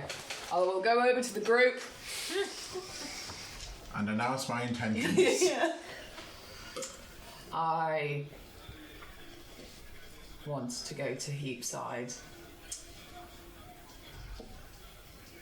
Where are you guys going? we're going to Eastway, which is the next area along. How long are you going to be there for? Well, we're picking up a package and then going straight to Brampton, so hopefully not long. Well, I can meet up with you in Brampton, I guess. Yeah, or we could come with you via Heapside on the way to Eastway. Yeah, it's just not too much out of the way. We're all going in the same direction mostly, so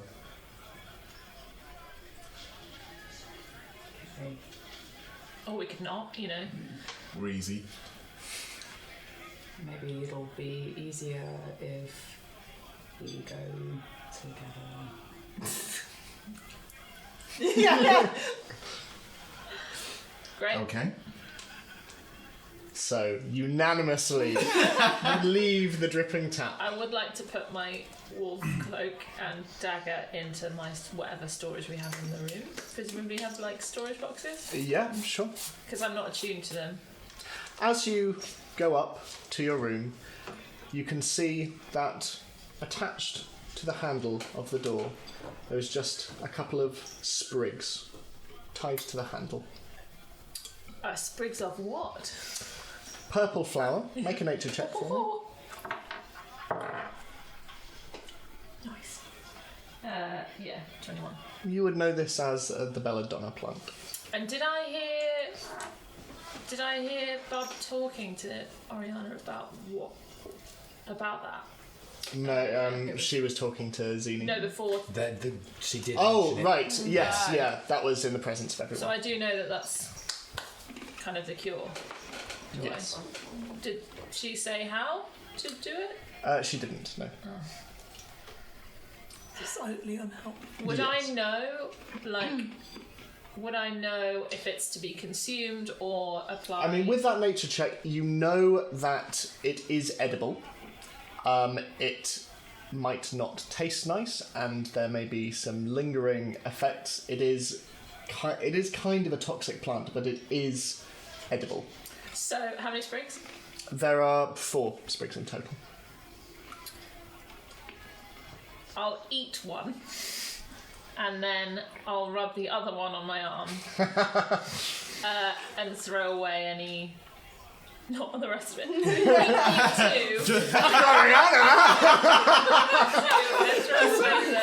Yes, Alice, Catherine. You missed the panic look on Jelly's No, I'd throw away the stalk of the one that I didn't eat. Okay. That's another clip. So, you consume it, and it's unpleasant. It's fairly acrid as a taste. But sort of with a bit of force, you're able to just swallow it. You stand there for a little moment, and as you're rubbing the other one on your arm, you feel a little lightness in your head. I would like you to make a Constitution saving throw for me, please. It's went so well last time. 17. You're okay. It is unpleasant, and you can feel a real, especially as the next hour goes on, you can feel your stomach kind of oh God, it's really not good. It, like I say, there is toxicity in it, but you are cured. Oh, nice. So I feel better. Over the course of the next hour, not immediately, but for expediency's Right. sake. And I'll take the other two. Have them in my pocket. Okay. Leverage for later on. Oh dear. So yes, to all intents and purposes, you are not going to turn into a werewolf. Great. So you return downstairs? Yeah. Cool. Okay. After putting my stuff away. Cool. So are you all headed straight off to Eastway, Heapside? What are people doing? Maybe I should take it. No, I'll take the dagger with me, but I'll leave. It's like a massive. It's like a rug, so I'm. Basically, it's quite heavy. I'll take the dagger though. Okay. Cool. I'd like to grab Rodigan before we go. Sure thing. Yeah, you're able to get it, and the horses sort of trot after him a bit, and and you see Rodigan go. They seem to have become quite attached in their night together. So Little baby rhino horses. ugh. No way. Unicorns. Oh. So where are you headed first? To Heapside to find a. weapon person. I mean, we don't know why we're No, going to we don't. Heapside. A weapon So I will Weapon say master. to Oriana, what are we looking for? I just want to visit a weaponsmith. Right. Do I know of a weaponsmith? Make a history check for me.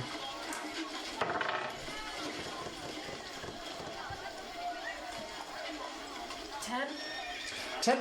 Yeah, you are familiar. There's one in the area. It's fairly moderately priced, but it's called the Buckled Pauldron, and you know that serves. That has served people well in the past, and it's not one that the Flaming Fist frequent, because it's more of a local one. But you can buy fairly rudimentary weapons from there. So I'll say, I can take you to one and lead the way that way. Sounds good. Okay. So as you step out into the streets, you are met with the busyness of Baldur's Gate once more. There is snow falling, less of a blizzard now by the time you exit. As you walk through the city, you can see that a lot of people have taken advantage of the snow, and there are different kinds of stalls around. You see one stall off to one side selling mulled wine and cider with an elven gentleman in front, and you see a few other people. There are roasted chestnuts as well as you're walking through, lots of things that are specifically geared towards this quite sharp turn in the weather. You can see the usual representative of the Boulder's Mouth there, sort of his pile of newspapers next to him, looking rather sodden as he's got a bit of tarpaulin over it, but every time he has to bring one out, they are getting drenched, but he's there going, "Alright, news over here!"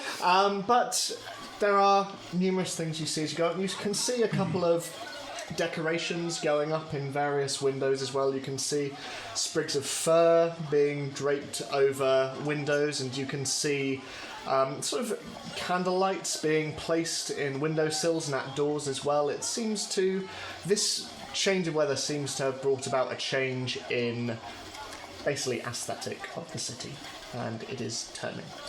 But eventually you find your way to the Buckled Pauldron. It's fairly small and squat. It's kind of squished between two buildings. It's only 1 story high, really, although you can see set back there's another level which you assume to be some kind of living quarters. But out front there is an anvil stood outside, and there is a tarpaulin over it with 2 struts either side. And behind it you can see a small halfling man, very large beard, and slicked back hair as well, and he's got an apron, and he's over this, he's got a fur coat, but the sleeves are rolled up to his elbows as he's hammering away, and you can see him at one point just put a quite white hot sword into a bucket of water, and you hear this tss. But yeah, this is the guy you see. I just nod.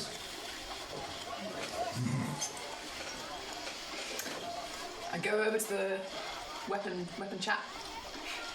Hello, how might I help you? I'm wanting to purchase a two-handed weapon. Two-handed weapon. Well, we got some great swords. We got some maces. We've got a battle axe over there. What kind of thing are you looking for? You got any mauls? Mauls. Mace is probably the closest thing we've got. I can have one made for you if you're happy to wait. Yeah.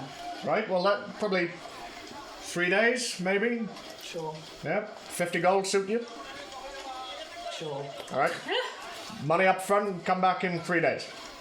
Yeah. All right. I feel like you've been had. Master negotiator, Oriana. Yeah, sure.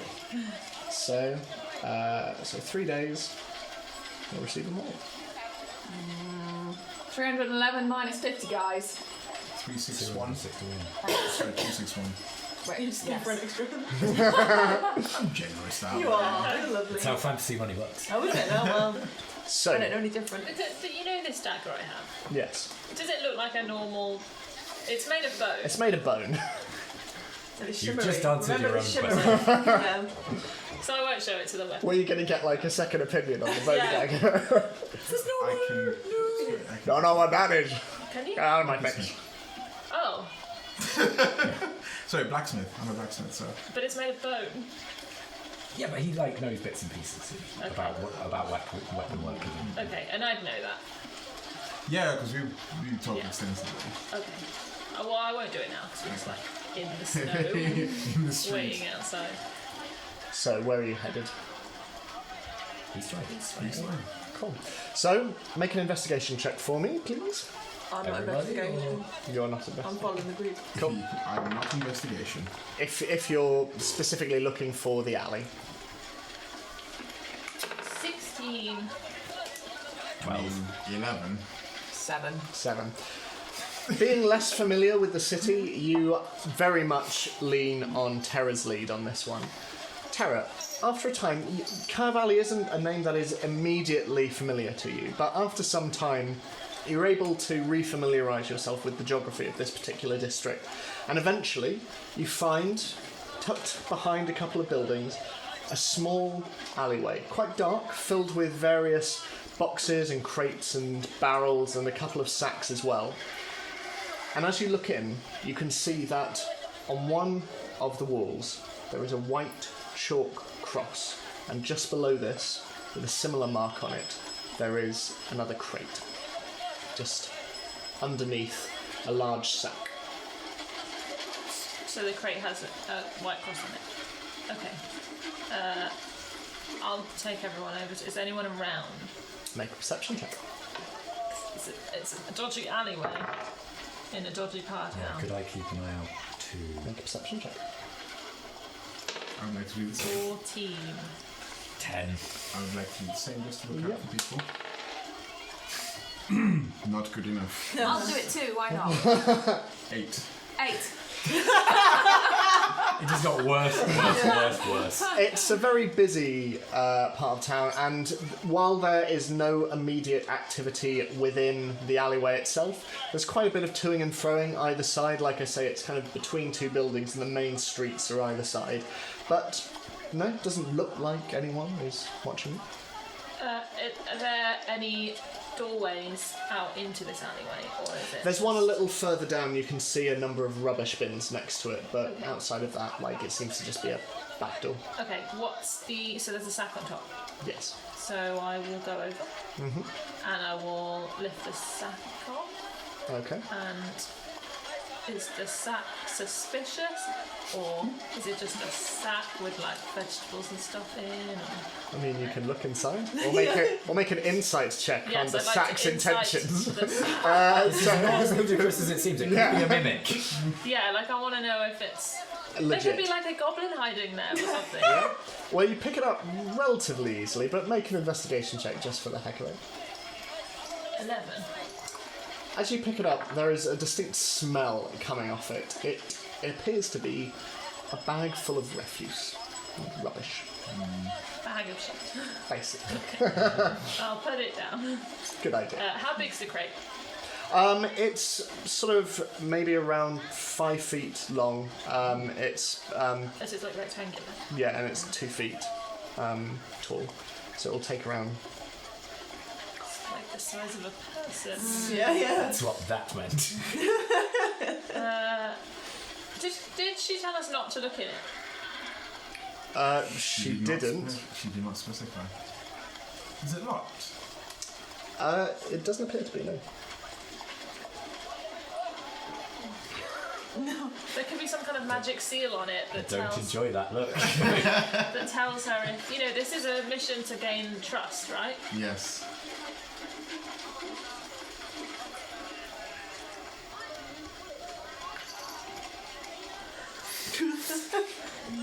Are we looking Like inside? X-ray vision spells, or no? I don't think we should look inside. It's I just shake it a bit to see if anyone makes a noise on the inside or anything.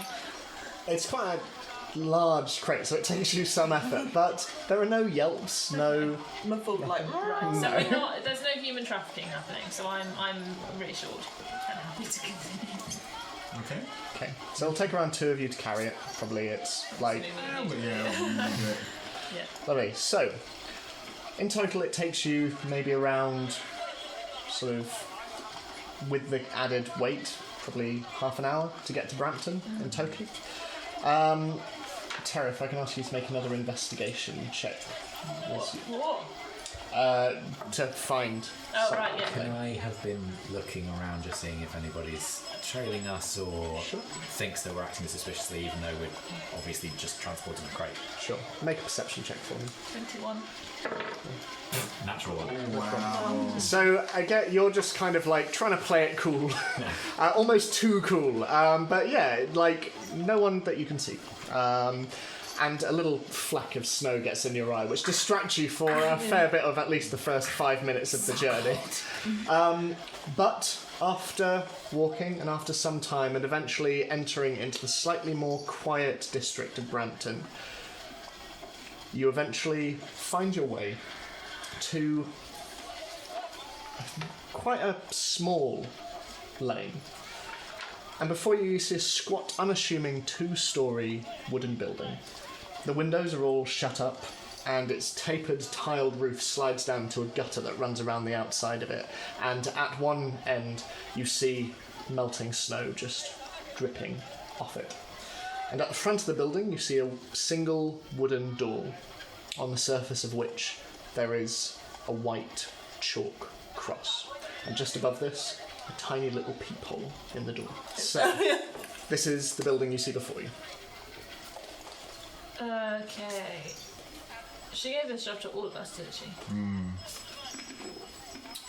Put the crate down, and you said there's a Hole. peephole. Yes. Yeah, you know what I mean. I just got up to the door and I knocked twice. There's a bit of a pause. Eventually, you hear footsteps. And the peephole opens, and you see a moustached man inside, sort of brown hair, somewhat greying. He's got quite heavy set eyes, and he looks it out and, "What do you want?" I just really quickly whisper to you, remember not to say her name or Oh, the name yeah, of I the know. place. We have a delivery. "Did she send you?" No, and then I wink.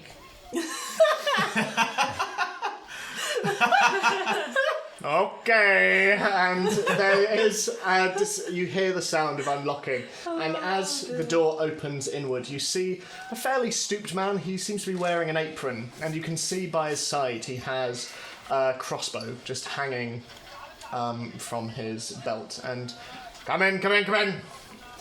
Lulu, we've got guests. Take it inside. So as you enter, the bitter cold of outside gives way to a quite genuine warmth, and the smell of spiced orange. There's a wide open wooden room which is opened up to you, and around the room there are numerous circular tables, all of which in their centre have vases with flowers in quite large bouquets, and on top of these tables there are a number of chairs that have been turned upside down and are resting on top. And on the other side of the room there is a circular stage which is lined with candlelit stage lights, all of which are off at the moment, but behind it there is a pair of very heavy red curtains. Off to your right you see a bar, quite small but freestanding, and behind which there are lots and lots of multicoloured bottles all stacked on top of one another, and just next to it there is a doorway covered by some curtains. And the moustached figure walks in and he goes, "I'll go grab Lulu for you," and starts to walk off. And he disappears into the curtains, and you are on your own in the room. Put the box Quick down. down. Yeah. Is it big or small? It's fairly sizable. It's maybe sort of 30 feet by 30 feet. It's empty at the moment. The other thing you notice as you look around is that around the room, near the walls, there are boxes. Lots and lots of boxes, all of which are sort of marked with different names by the looks of it, but they all seem to be crates that are shut up. You can see a number of suitcases as well around the place as well. And as you wait, you suddenly hear some talking coming from the curtain. And then bursting through the curtain, you see a Goliath. Tall and toned, light grey skin, and he has a beautiful face with contoured cheekbones and dark lipstick, a tall purple beehive wig with ringlets cascading down his shoulders. He has dark brown eyes framed with purple eyeliner, and his eyelashes end in these large purple feathers. And on the end of his already quite large fingers, there are long, fake purple nails. And over this he is wearing a long satin robe, and he just comes towards you with this beaming grin. "Hello, welcome to the Sparkling Vale. My name is Lulu. You may call me Lady Lulu Lelueth or Louie, I really don't mind which. Please come, take a seat. Now, I know it's early, but would any of you like some alcohol? It's not making the journey with us, and frankly I could use to get rid of some. I can guess your drinks, if I may. I figure you're probably an ale. I think you're probably a whiskey, I imagine. Terra told me not to drink at this time of day. Is that right? Well, who am I to... Sorry, was it Terra? Who am I to disobey Terra? Would you like a drink, Terra? Yes, please. You would? Would you ale? But that's... Is that you're underage? Is that is that your guess or? That is my guess, Oh, yes. interesting. Sure, why not? And then I think red wine and... spirits. Very heavy spirits. Yeah. Okay, and as he walks past, you feel a light squeeze on your shoulder, Zini, and he goes, "I'll grab you a little something from behind the bar. Now, please, sit. So, how are we all? You'll have to forgive how gauche the place looks at the moment, but we are moving, and so everything's up in boxes, and so as a result, you are not seeing the place at its best. I do apologise. Now, let me Are just... you moving to here or from here? From. God, getting out of Baldur's Gate as soon as I can. Now, here we go, and he brings over a tray and he lays it down upon the table, very gently with his rather long nails, and he pulls back a chair and he sits down and... So, I have one name, Terra. Who else do we have here? I'm Zini. Zini, it's lovely to meet you. I don't meet many Dragonborn round here. I don't meet many Goliaths. Oh, well, I'm glad to make your acquaintance. Who else is there? Dalafar. Bless you. The cold is so frightfully chilling, isn't it? What is your name? Oriana. Oriana. Ooh, I like it. And you? Scarlet. And start drinking the wine. And who is this? And she starts. Oh, may I pick her up? Because this is the light of my light. Oh, I can see why. Oh, please take. I'm gonna keep her otherwise. Oh, so how long have you been working for Aurora?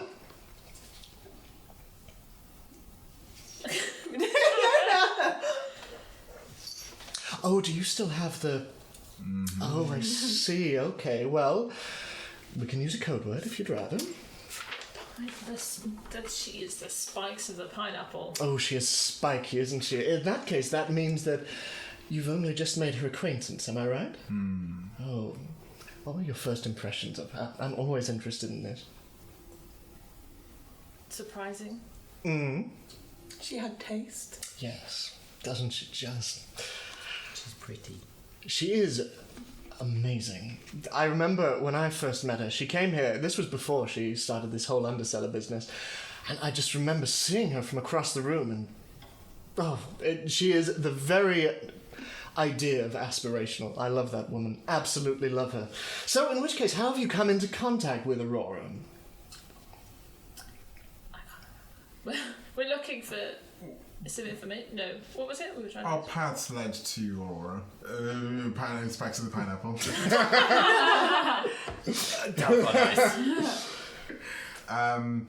But she's helping us, and in turn we will help her with a few things. Well, Information for information kind of deal. of course, I know how it works. I know, I'm not new to this.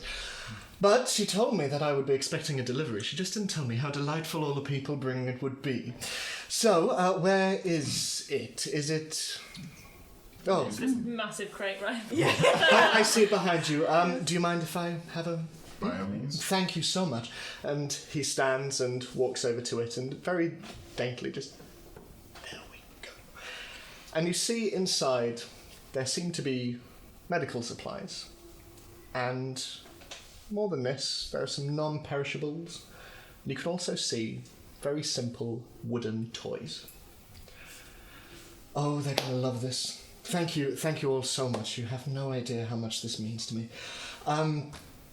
Wonderful. Do I owe you any payment? No, I wasn't told I did. No. I expect you'll probably be wanting some kind of receipt from you all. Yes, please. Wonderful. I'll pop behind the bar. And he walks and he peruses a number of the bottles and then... There we go. 10 years old, red wine, one of the finest things I own. Alas, I have to get rid of it because we can't take everything on the road with us. There we go. Oh, just... And he leaves a single purple lipstick print on it. You may give that to her and tell her that the job well done, very well done, and you can give her my recommendation of all of you as well. So... Where are you moving to? Kommerdstadt. Oh.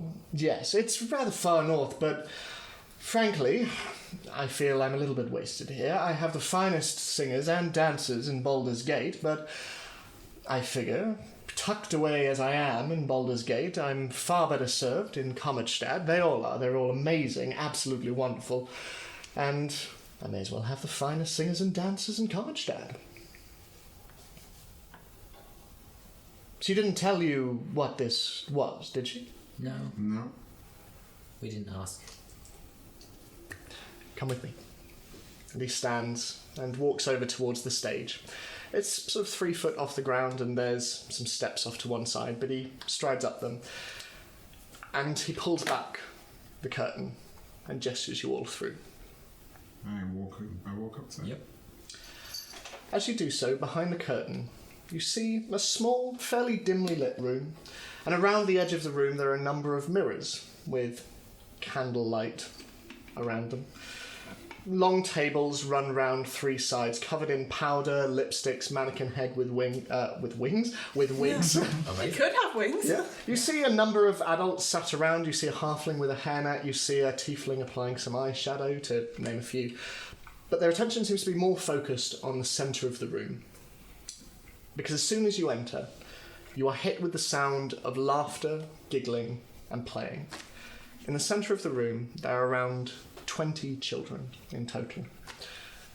They're running, playing with toys, they are plaiting one another's hair, and occasionally you see one of them run by as one of the adults sort of grabs them and tickles them, chastising them for taking some eyeshadow.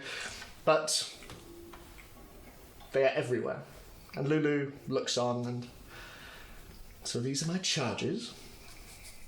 And you've made a lot of very excitable young children very happy today, so thank you very much. Oh, pleasure. Not a problem. Do they live here? Let's come back outside. And this goes onto the stage and starts to go back towards the table. They were rescued. Where from? By Aurora, down by the docks, I believe. There was a warehouse where they were being kept. Aurora found them, asked if I might take them. She knew that I was headed to Commerstadt. I'd probably require some gainful employment, so I figured may as well give them a new life. Take them somewhere where they have a future. And under me and my kings and queens, they will be raised to believe that they can be princes, princesses, and anything that they want to be. So she just found them and rescued them, just like that.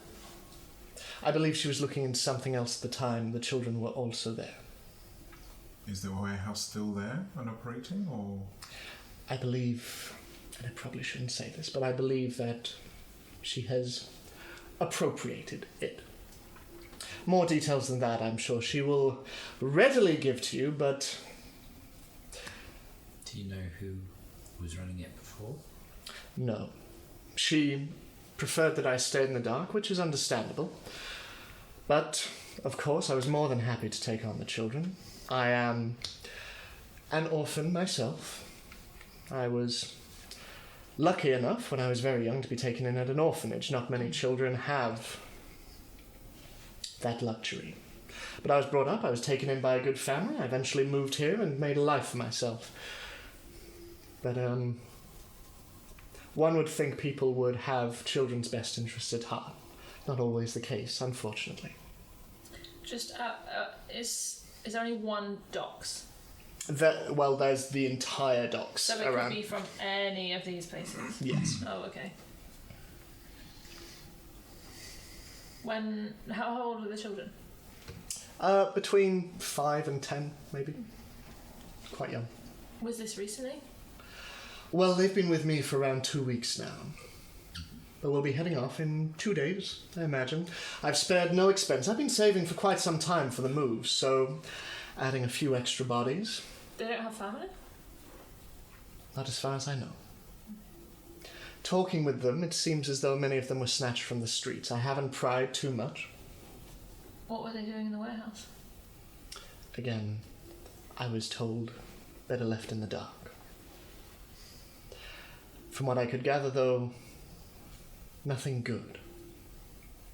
And the people have been dealt with, have they? Quite emphatically.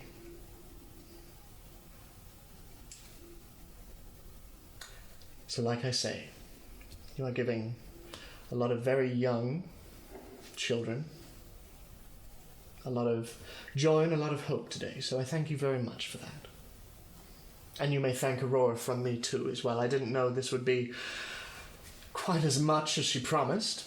Certainly the extra toys, they will be devoured, I'm sure. But thank you. Does anyone want another drink, by the way? I've finished mine. Yes. Yes, please. He goes, All of the children, or are there more? as he brings back an entire bottle for you. and Yeah, gives it to yeah. you. No, Scarlett would usually be very much enjoying this. Yeah. But she just had a very bad day. Sorry, what was your question, darling? Are these all of the children? They're all of the children that Aurora found, yes. Right. So there weren't that many. How many are there? 20. Oh, so there's 20 children in here. 20 children. Oh, that is quite a lot. Okay. Well, you're welcome to stay for as long as you want. Feel free to help yourself from things from the bar. I will be going around making sure that everything is being packed up accordingly, making sure that we have everything ready for 2 days' time. But it's been a pleasure to meet all of you. All of you. Oh, you're just amazing. Stay as long as you want. Martin will let you out and lock you out in due time, but I will see you anon. Bye-bye-bye-bye. Where did you say they were going? Comet Shop. How do you spell that? K-O-M Just started completely wrong. Okay. E-T-S-T-A-D-T. Great.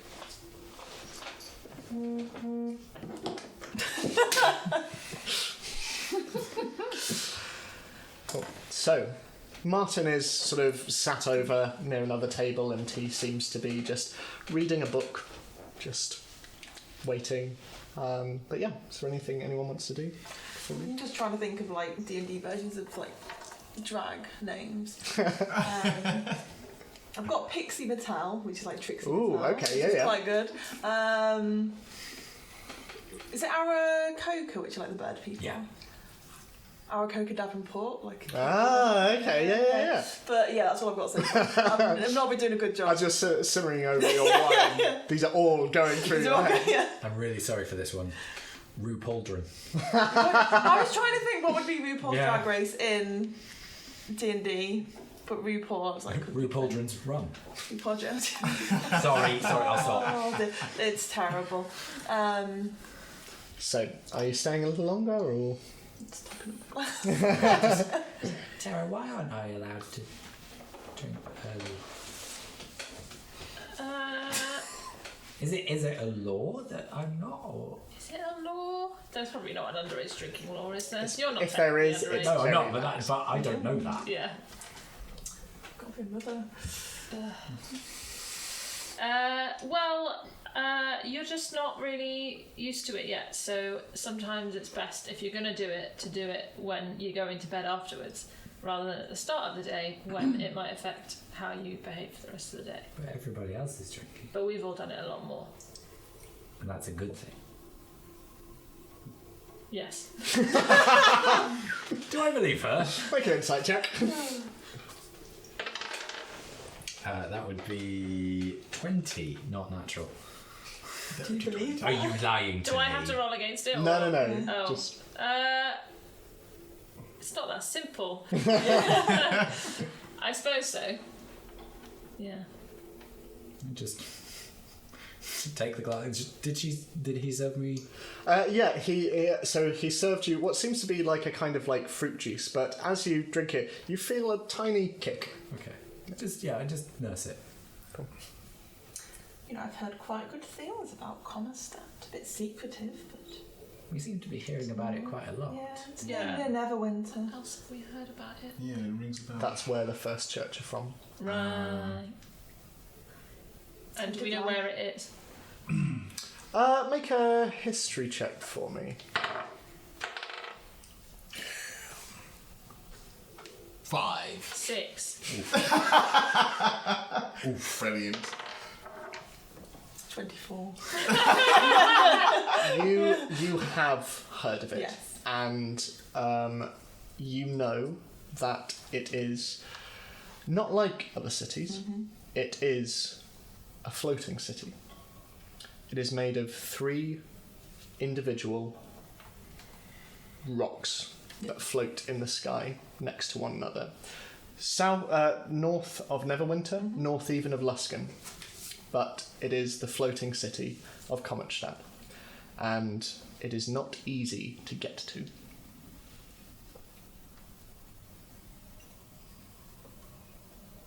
I'm not going to write down that I don't know this. Well, I mean, I don't know how they'll be getting there. Commerstadt is a floating city, for lack of a better term. So it's on the water. No, there are rocks. They float. I don't know. Floating rocks, say. Yeah. So it flies. Well, I think it mainly stays in one. Uh, Does it move a lot, or does it? no, it stays Yeah. fixed. It's fairly stationary, but is How do you get there? airships, I assume. There are airship ports in Neverwinter, aren't there? There are, yes. Yes, in Neverwinter, when I was there were airships that would go occasionally, but I think their borders are quite locked down. Okay. More locked down than Baldur's Gate, I would say. That's correct, right? Yeah, look at me again. Just simpatico, man! I wonder how everyone here is planning to get in then. They probably have passage through. Yes, I hope they're not planning on walking.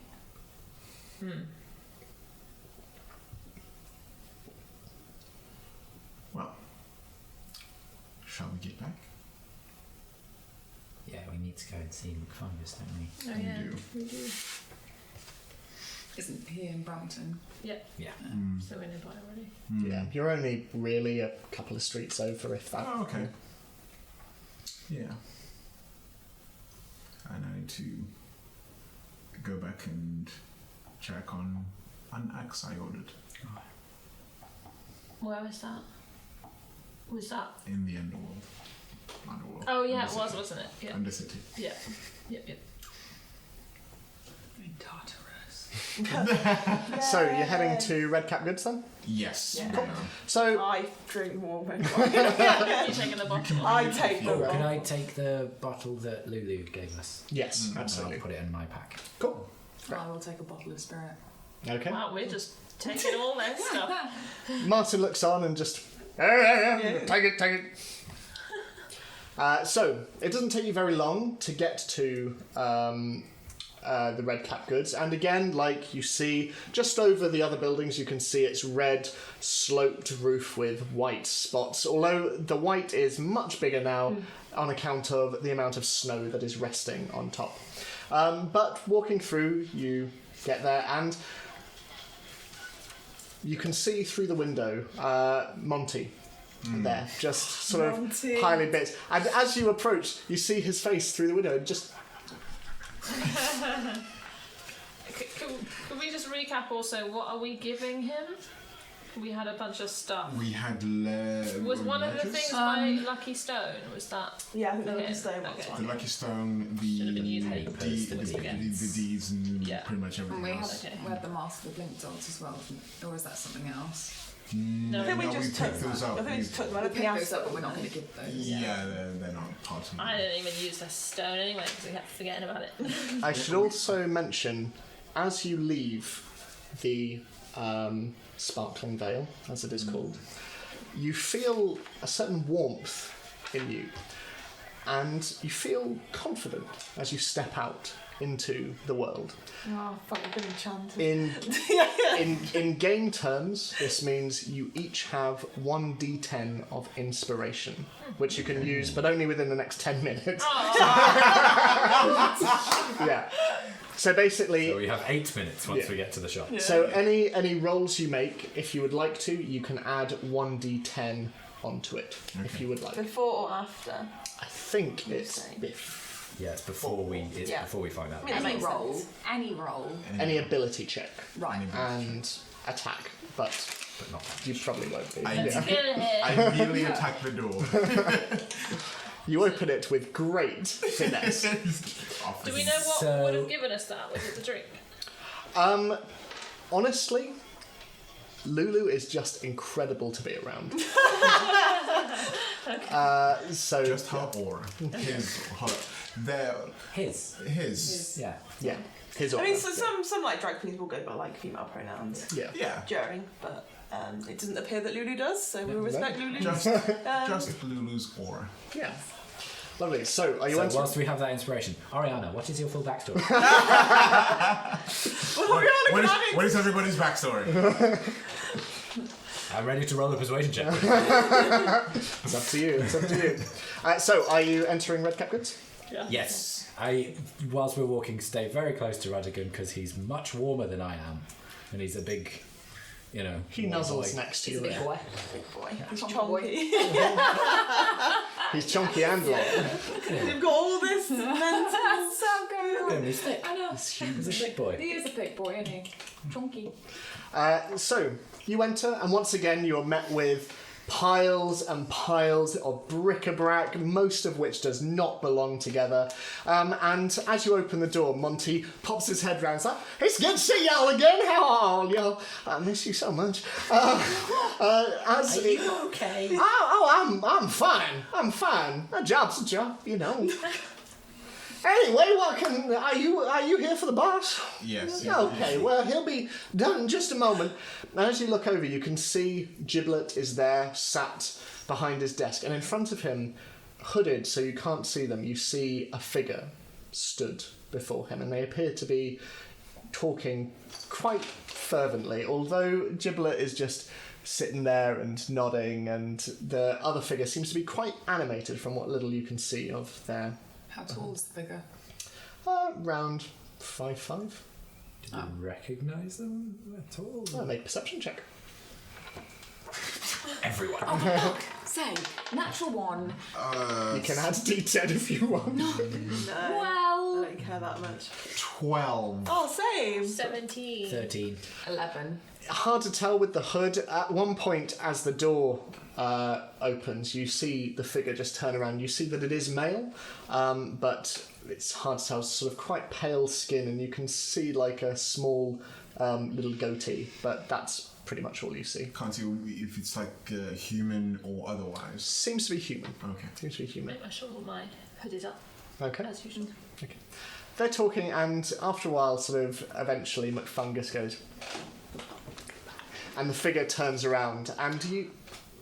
Could I have tried to read their lips? Although I did make a perception roll to see if I recognise the person, but... Yeah. I mean, I'll allow you to make a separate roll Yeah. to try Can I use my inspiration? Yeah, absolutely. Go for it. So that's 16. 24. 24. You can't see the figure, but Giblet you can see, even with his rather large hooked metal nose over the top and his quite sharp teeth, and he talks very quickly as well.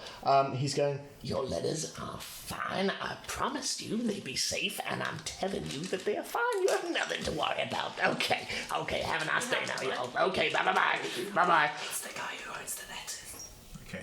and as the figure turns, you see a slightly sort of soft, quite full face, tiny goatee, and quite like slit eyebrows as well.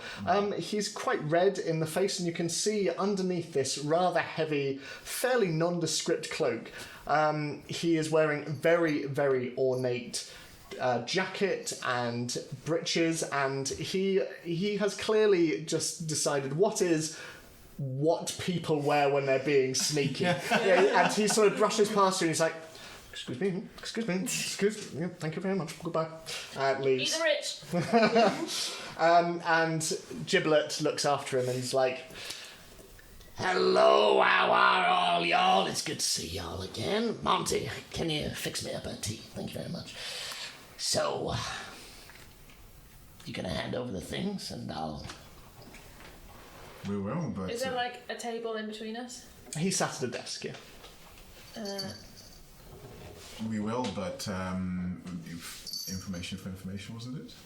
It was. Mm-hmm. Okay, well, I sent my lamplighters out and I think I found the person you're looking for. Okay. Where is he? This librarian fellow, Ostafargate. Mm-hmm. He will be arriving into Baldur's Gate in 4 days' time, on the 20th. He's going to be staying, I have it on good authority, in Upper City, as I suspected. He's going to be staying with a family called the Idlewent family in their manor. He's going to be arriving with a visitor. I assume this is the other individual that you spoke of, and he's going to be bringing with him protection, whatever that means. But that's pretty much all I was able to find out. I'd say that's pretty good, though. Do you know numbers of protection or the? I mean, most people who come to Upper City and are going to be staying in a place like a manor or something, you can probably expect anywhere between 10 and 20, I imagine. So a small army. Potentially. What was the name of this family? The Idlewind Idlewind family. Where was the big meal taking place? Or out of game? E.I.? I can't remember. I'll have to get in a moment. I've heard the name before. I think it might have said W.H.? I think Yeah, I think it was. E.N.T. It's also the name of the orphanage. Is that the name of the people having the big meal? That is the name of the people having the big I am right in that. I'm Yeah. told it's the name of the I thought it orphanage. was. Were the people having the what? The big meal that, you know, Do- my arch do- nemesis. Does everybody know that was what was happening? Yeah, because he He was did like say he's cooking this great meal. Right. Fucking Yeah. Okay. So we have yes. So yeah, I imagine he'll be arriving with a small contingent of people. I don't know why. All I know is that he's staying for 4 days. Arriving in 4 days and staying for 4 days. As I understand it, yes. He's arriving on the 20th. Isn't that 2 days? 4 days. 4 days. No, it's Oh, 16th sorry. now. Yeah. It doesn't line up with real life. How dare you? I demand that this campaign is played real time. in between sessions. What do you want to do this week? Yeah. Okay. So, could have those letters. I think that's fair. Are they in the? Blindfolding. Yeah. And the other items as well, please. I'll take out the stone. I take out the letters. I believe there were some vials as well, Were there? Yes. and some gold. Take out the bars of gold. Give them the jewelry as well. I believe there was some in there. I take out the vials. Excellent. Did we find out what the vials were? Or were they just... We. No, it's just a small box of 3 vials. Oh, okay. Oh no, you found Yeah, out what they I were. was Oh wait, we did, didn't we? Yeah, they one gold, one silver, one bronze, and they turn whatever. Oh yeah. Yeah. Yeah. So, that's your information. And those are your goods. Where's my information? Well, I was about to ask, do you want to receive that alone, or Yes, please. is this an open... No, I think I'll stay behind. Okay, we'll wait I'll outside. I'll meet you back. I'll meet you back there. Okay. Get back in. Okay. Well, so long. Pleasure doing business with y'all. I believe.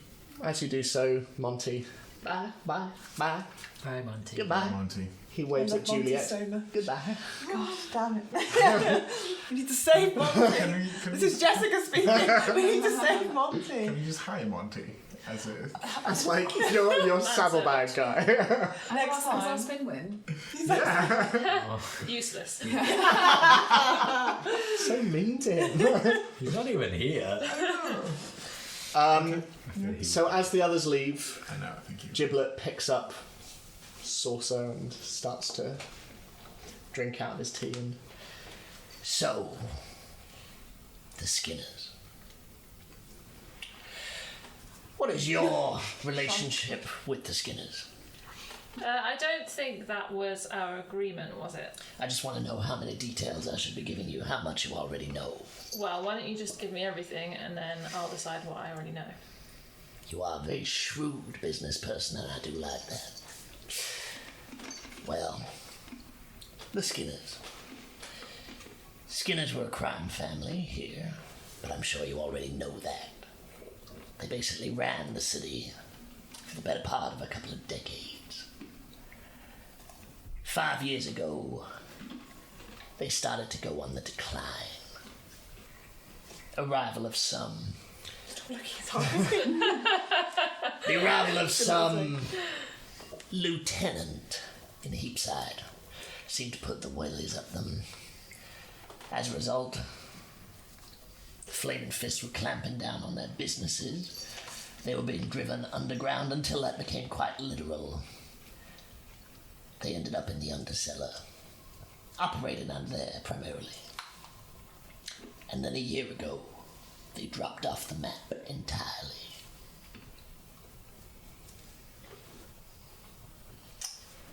What were they doing in the undercellar? Trying to hold on to what little power they had, I imagine. Have you all ever heard of the Blink Dogs? Vaguely. Well, being new to the city, I couldn't be sure, but the Blink Dogs are a new players in town, have been for the last 3 years or so. They are a problematic criminal element in the city, targeting other gangs, dismantling their operations, but they seem to have particular interest in the Skinner family. Naturally, once the Skinners were down in the undercellar and at their weakest, the Blink Dogs attacked them around a year ago. A couple of people died in the ensuing skirmish. I'm told a few of the Skinners did as well. More importantly, Miss Candlewick's, someone very dear to her, also perished. As you can imagine, neither gang were particularly welcome in the undercellar after that. In fact, I know for a fact that if you want to ingratiate yourself with Miss Aurora, and I will give you this for free, you just need to tell her where to find the Blink Dogs.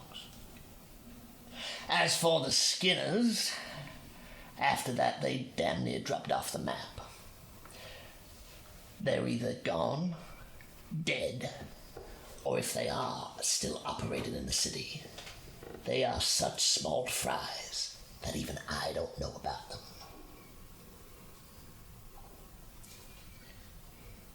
Who's in charge of the Blink Dogs? No one really knows. Just an individual. Just a name they have. Probably fake. His name is Mr. Pinky. Right. We've had that already. We're ready. So no one's seen any of the Skinners for a year? No. Certainly nothing that's past my ears, and I hear and I smell everything. If they are still around, and if they are still operating, they're doing a damn good job covering themselves up. Well, I'll give you this one for free. They're still alive. Is that right? I just don't know where. That's kind of what I wanted you to find out. What makes you think they're still out there? Well, we killed one of them. Really? It was just one, right? It was just one. I think it was. Was there a group of them? I can't remember. And No, whereabouts there's like 3 of them. was this? Well, that's information that I've already given you plenty of for free, so. Fair enough. I'm not one to pry. But you do owe me a favor. Do I?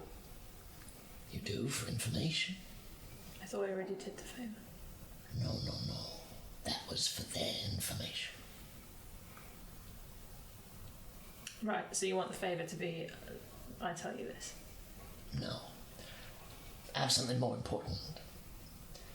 I want you to take over Mr. Roland Dratdam's duties, please. What were his duties? He was keeping a watchful eye on my cousin and the dripping tap. Mm-hmm. In what sense? Making sure they're safe. Protected. Well, how long do you want me to do that for? For as long as you're in town, if you could. Yeah. Thank you.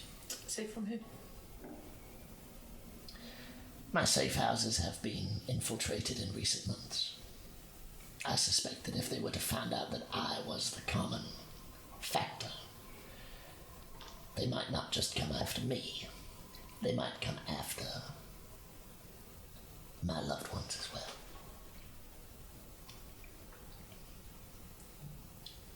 I keep my footprints covered as best I can. As far as I'm aware, there's nothing connecting me to these safe houses. But whoever is breaking into them is finding them. And if they can find the safe houses, it's only a matter of time before they find me. So please protect Granny Fungus.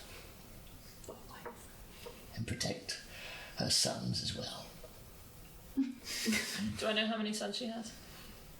You've only seen 2 who she seems to behave in a particularly motherly way to. Okay. Do they all live there? They all work there.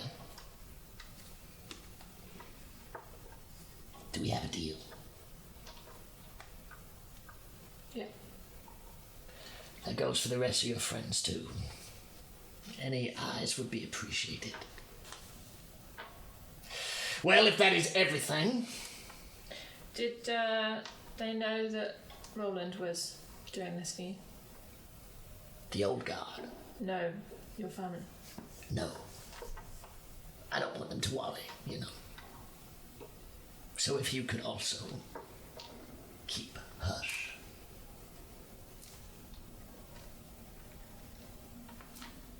Thank you. Right, go out and have a lovely day.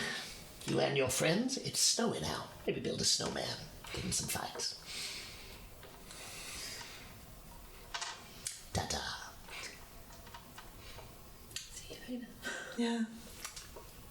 So Monty holds the door open for you, and you leave, seeing your friends and a very large rhino stood in the middle of the street. Oh, I thought they were all going home. I Oh, told them I'd meet yeah. them. You're going... Oh, okay, in that case, I think yeah. that's what we I said. mean, I was going to wait outside. Okay. So, I don't know, you guys were... I told you I to go home. just went along Oh, with the okay. group. I would have gone along with the group consensus, whatever that was. Yeah. Okay, yeah, we all win. We all Okay, win. cool. So, for expediency's sake, unless you want to do anything on the way back to... It's in the undercellar, isn't it? Yeah, it's in the undercell I need to go to. Lovely. So, you're back at the Dripping Tap. At a table. Yes. How usual if it's... Oh, my. Yeah, little bottle will put you back maybe 3 silver. Thank you. Yep. I need to go to check on my axe. Just to make sure everything's kosher, because I would like a new weapon. So I'm going to go and see if I can gain access. If you want to stay here, I can meet you all later. Are you going to the pineapple? I am going to the pineapple. Are we allowed back? I suppose we've done the job now. So. We have, yes. I mean, if we've got to say we've done the job, we can all go. Where was it again? The tech room. Which was in... Sea Tower. Oh, all the way over there. Yeah. Okay. Well, but if we're all going, maybe we should wait for Terra. What time of day is it? I don't intend to leave without her. Probably around the time you get back, it will be around 1 o'clock, I'd say. Well, I'd like to take a detour. Okay. Where are you going? What do you want me to do that now? Or? Yeah, if it's on the way back to the Dripping Tap. Yeah. Yep, so, yeah, what would you like to do? As we I do just so? want to go back to the Flaming Fist barracks in Heapside, and I just want to, watch and look and be very hidden away. Okay. Make a stealth check and a perception check. And I'll use my... Can I still use my D10? No, it's Oh. past, unfortunately, especially in the time it takes you to get to Heapside. So stealth is...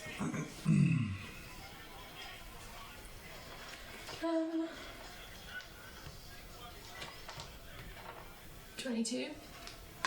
23, sorry. Okay. What was the other one? Perception. Yeah.